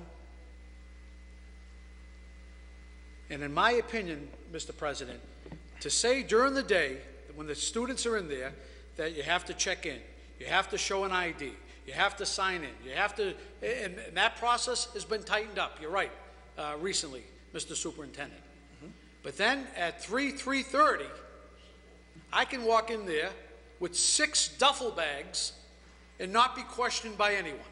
And I can have access to anywhere in that large campus, as you know. That's the problem I have. Why would you take all the security that you just put on and put them on in the same time and leave the rest of the times open? Leave access to the building open. I don't buy the fact that we don't have security in our parks. I don't buy that. We have police on the streets, Mr. Superintendent. Our high school, as you know, when's the last time you had a bomb scare at one of our parks? But we've had several at Medford High School recently. Yes, we have. We've had several at Medford High School recently. And you relied on custodians to go around and look for devices. I don't know how that happens, but we relied on custodians. So this other pair of eyes you're talking about that are around the building, I don't see it, and I think that's ineffective. And I think even bringing that up, as a mayor mentioned, that you're relying on that as a means of security, shows that you're really not in touch with what security should be and having a secured building. So I'm standing here. Is anyone protecting you right now? Is anyone protecting me? Is anyone protecting the citizens of this community right now? I'm standing here. Anyone could walk in and say anything.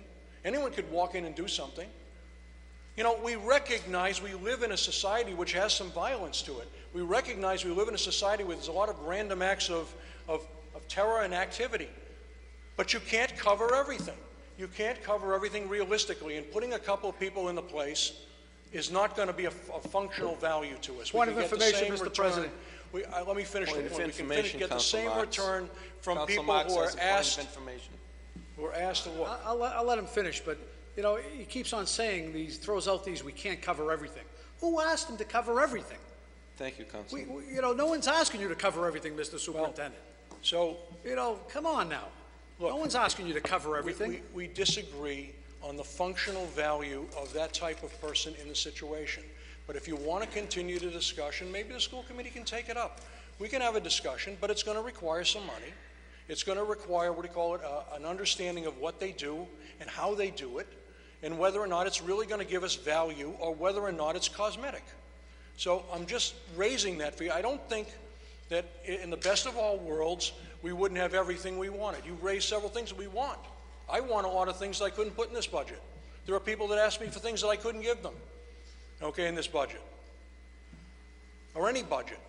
And I've been doing it for a few years, and I recognize that there are times when you just can't do something. I don't think that we are neglectful in this situation. I do believe that when we cover the school day, we're doing what we need to do. But, look, it's a discussion. And I appreciate the fact you care.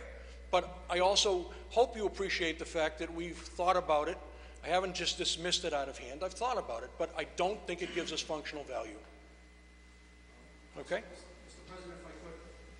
Thank you, Mr. Superintendent. Councilor? The security of our children relies on a secured building. And that is a functional value, to have a secured building. And to have a functional security after hours, too, when a building's open. That's what we have to rely on, Mr. President. And that's an important issue. And it shouldn't take a back seat. It really shouldn't take a back seat. I wish there was all this dialogue when they hired a $90,000 PR person.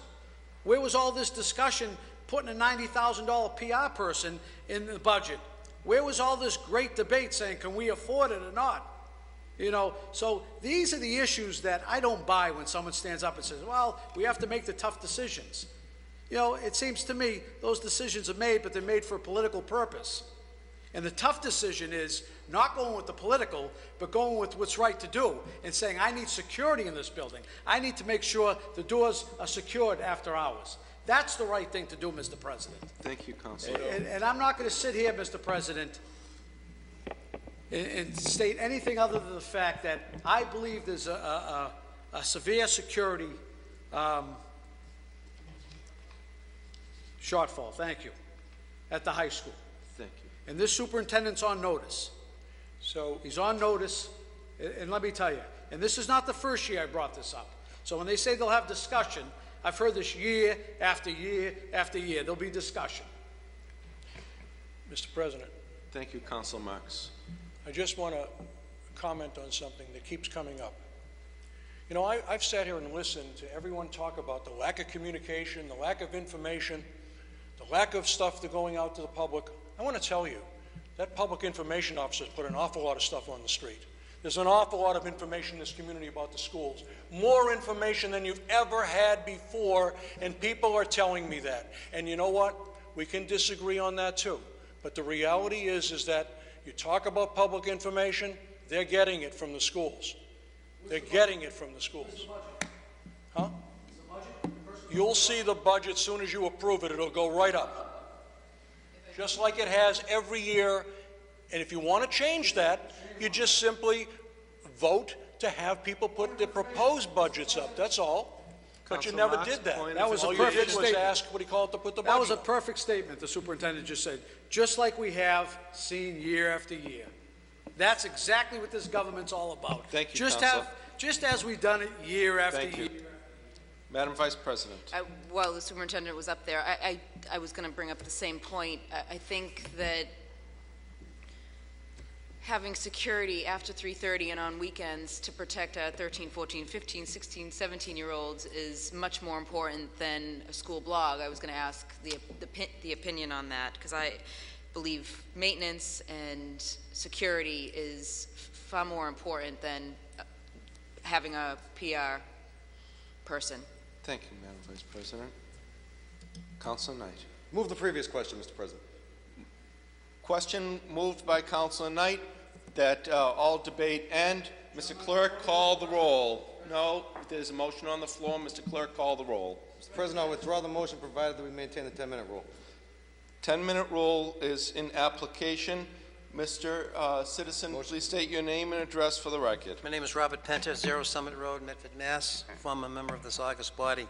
You know, during this past campaign for the mayor's office, the term that the present mayor used was partners in progress. And partners in progress doesn't seem to be the staple that took place during this particular budgetary season. As Councilor Longo-Kern has alluded to, if you only got 3 minutes of the mayor in the initial presentation of a budget and then you had to fend for yourself after the fact, and I think one of the comments, and I don't know what council made it, that many questions were asked more this year than ever before, is probably as a result of the answers weren't forthcoming. That's why you ask so many questions. But a few of the things that I'd like to highlight in this particular budget starts going back to a year ago when this former budget was being presented by Louise Miller. The question was asked of her twice, and it was by myself when Mr. Scarpelli, Councilor Scarpelli is sitting. Would you present the budget in the same way it has been presented? And she said no. And we went through the idea of presenting the budget that had a wish list of a cost analysis of each and every department head bringing forth that for which they wanted. Now, you didn't get it this year, and unfortunately why, I don't know, because you have the same mayor who was the former budget director who relinquished that position to give it to Louise Mill, who presented the budget, who indicated to you at that point in time that you would be getting, hopefully, a budget that would handle the request of the council that you didn't get. But I guess we're talking about old school, and it just didn't come to fruition. So some of the things that I would be concerned about if I was still sitting on your side would be a new police station, something that you, Councilor Della Russo, alluded to some 3 to 4 years ago as the #1 priority of the Medford City Council. A brand new police station for the police officers of this city and for the safety and the concern of the citizens of this community. Absolutely no discussion about it. It was a bone of contention during this past campaign. Present administration says it would be a minimum of 7 years out, and we all know right now what's going on in that police station. You know, it's rat infested. It has mold in it. It has police officers that are sick, and it just cannot accommodate the everyday needs of a modern society, a police department. You know, just allude real quick when you talked about the box lunches for the workers on election day. It's interesting where the mayor found the money to have the mayor's office done completely over, but we can't find the money to take care of, unfortunately, the people who work on a daily basis once a year or twice a year, depending on the primary and the final elections that take place. You know, I think it's a service, minimal as it might be, that they deserve something having. I haven't heard anybody talk about the fact that I know there's approximately $20,000 in the budget that the mayor is required to put in, and she has to pay the entire cost of what you folks have hired an outside attorney to bring the 61 Locust Street issue to bear in hand. But nobody's talked about, which has been on the council agenda for many years, of looking at a new fire station on Riverside Avenue and possibly looking at a satellite fire station that sits on the opposite side of Wellington Station, where the station Landing is, where the new development of 200 more units are going up, which are right opposite the Wellington Station, plus the whole commercial industrial area over there. And I think that's something that really needs to be addressed, over and beyond the fact that if you look at your budget, in this year's budget, your fire department overtime money was there. But once again, on the annual basis, on the police department side, their overtime money wasn't there. It has to be transferred each and every year. Now, that's a serious question to ask because they range anywhere from $400,000 to $600,000 a year in overtime, where the fire department has their money in overtime built right in. Why that happens on the police department, I don't know. But if you want a true and accurate accounting of what overtime costs or projected overtime costs, that money should be definitive. Right in there. Also, you built a new $14.1 million Department of Public Works building.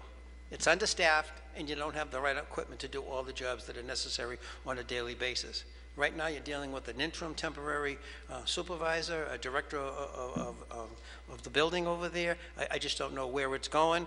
And a lot of this click it, fix it idea of what are being asked to be fixed are being marked off as being completed, and they haven't even been addressed. They haven't even been resolved.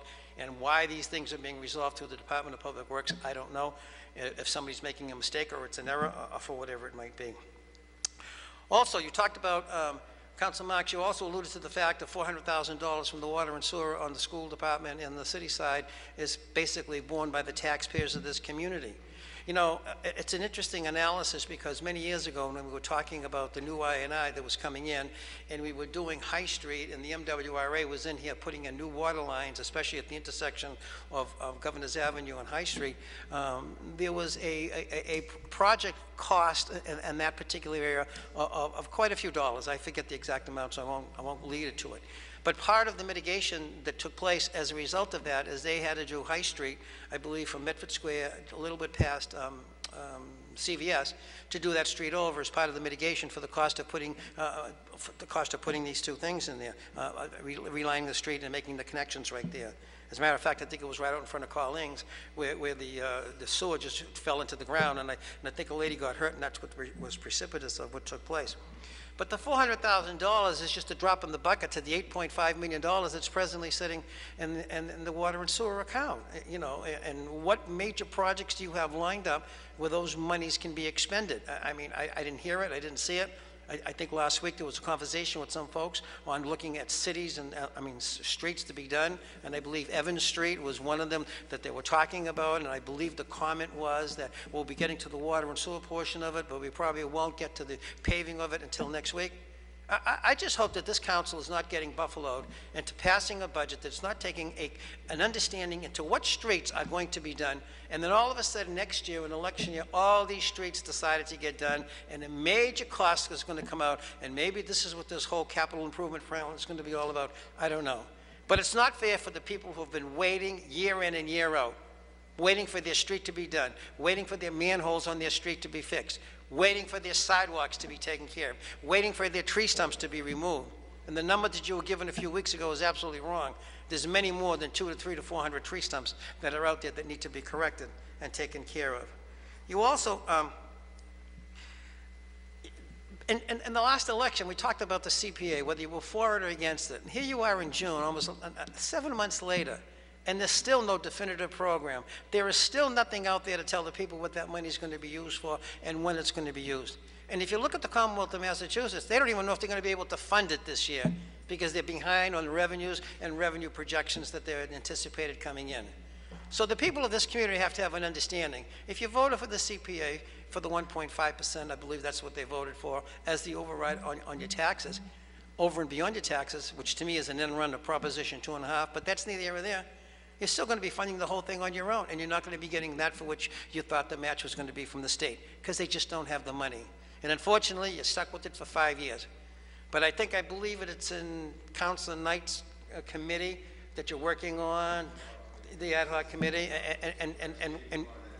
and waiting to make a finality of where it's going to go, and hopefully the recommendation will come out, and people will have an opportunity to discuss it, and you can get a feeling of where you're going to be going. There's been absolutely no upgrading on the antiquated cable casting of this council chamber, on what transmits over cable television, whether it be Comcast or Verizon. Verizon seems to have a better signal going out rather than Comcast. This building hasn't been touched for well over 30 years, and I would suggest that you do it. And then you have an excess of the cable access money in excess of $550,000 just sitting there. It has never been done, and it's never been done to be used to correct this particular building over here. There's a whole bunch of things that you folks have been getting into. One of the things I want to compliment the council on, and you took the bull by the horns for the last couple of weeks, is the Locust Street project. That 61 Locust Street, 490-unit project on Locust Street. I compliment you publicly because it really is an issue that is disturbing to the neighborhood, and it'll destroy the entire fabric, not only of the Wellington neighborhood, it has an immediate impact on the entire city of Medford, if in fact that were to come to fruition. Without going through all the particulars and all the facts that are relegated to it, I thank you for taking that position and voting 7-0. Very rare do you get 7-0 vote on something like this, but you did the right thing on this particular... You have 1 minute, sir. Pardon me? You have 1 minute. You did the right thing as it relates to this particular subject matter. I just want to conclude probably by saying that I would hope you have a new budget director coming on board. You know, Ann Baker has been here for a long time. I happen to like Ann, and I think she does a good job, and I think she's a very honest person. But I think she was put in a very tough situation as it relates to presenting not only the budget before you folks, but before the Medford City Council and the city and city government. So I thank you for your efforts, Ann. But more importantly, I would just hope this council gets its act together by demanding from this mayor that before any budget comes forward, before any capital improvement comes forward, she sits down with you personally, not an emissary, when in fact she did have a representative who was supposed to be your council emissary. She's not here tonight. They're never here. Unfortunately, you have to do this on your own and vote on it on your own. So once again, I thank you for listening to my comments, and at the same time,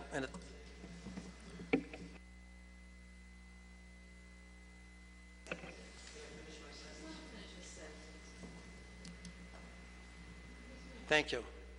I just want to thank you, okay? Without calling you.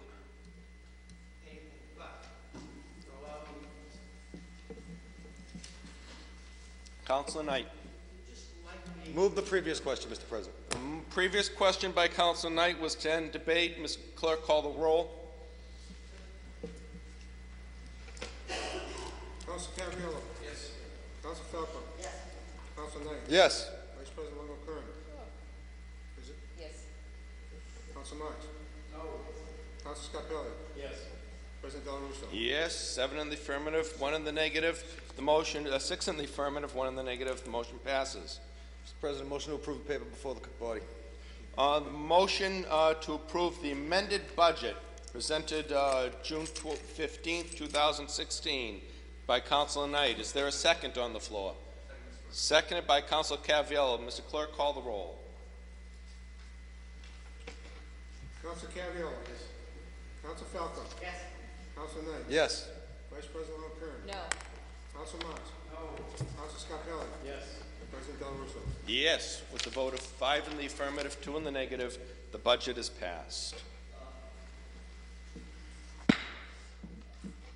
And so Mr. President, motion to take paper 16568 off the table, please. On the motion of Councilor Knight to take paper 16568 off the table, year-end transfers. Is there a motion? Mr. President, it's my understanding that these transfers are required to be made so that there are no accounts in deficit or surplus at the end of the fiscal year, and it's required by municipal finance law as presented by Ms. Baker last meeting. As such, I would move for approval. On the motion for approval of Councilor Knight, Mr. Clerk, call the roll. Seconded by Councilor Cavaliello. Yes, transfers. Council Cavaliello. Yes. Council Falcon. Yes. Council Knight. Yes. Vice President Longo Kern. Yes. Council Marks. No. Council Scarpelli. Yes. President Del Russo. Yes, with the vote of 6 in the affirmative, 1 in the negative, the motion passes. The tabled records of the meeting of June 14th, 2016 passed to Councilor Marks. Mr. Councilor, how do you find those records? I have not found them yet. I think it's one time to review. On the motion of Councilor Knight to table those records, all those in favor, all those opposed, those records are tabled. The records of the meeting of June 21st, 2016 were passed to Councilor Scarpelli. Councilor, how did you find those records?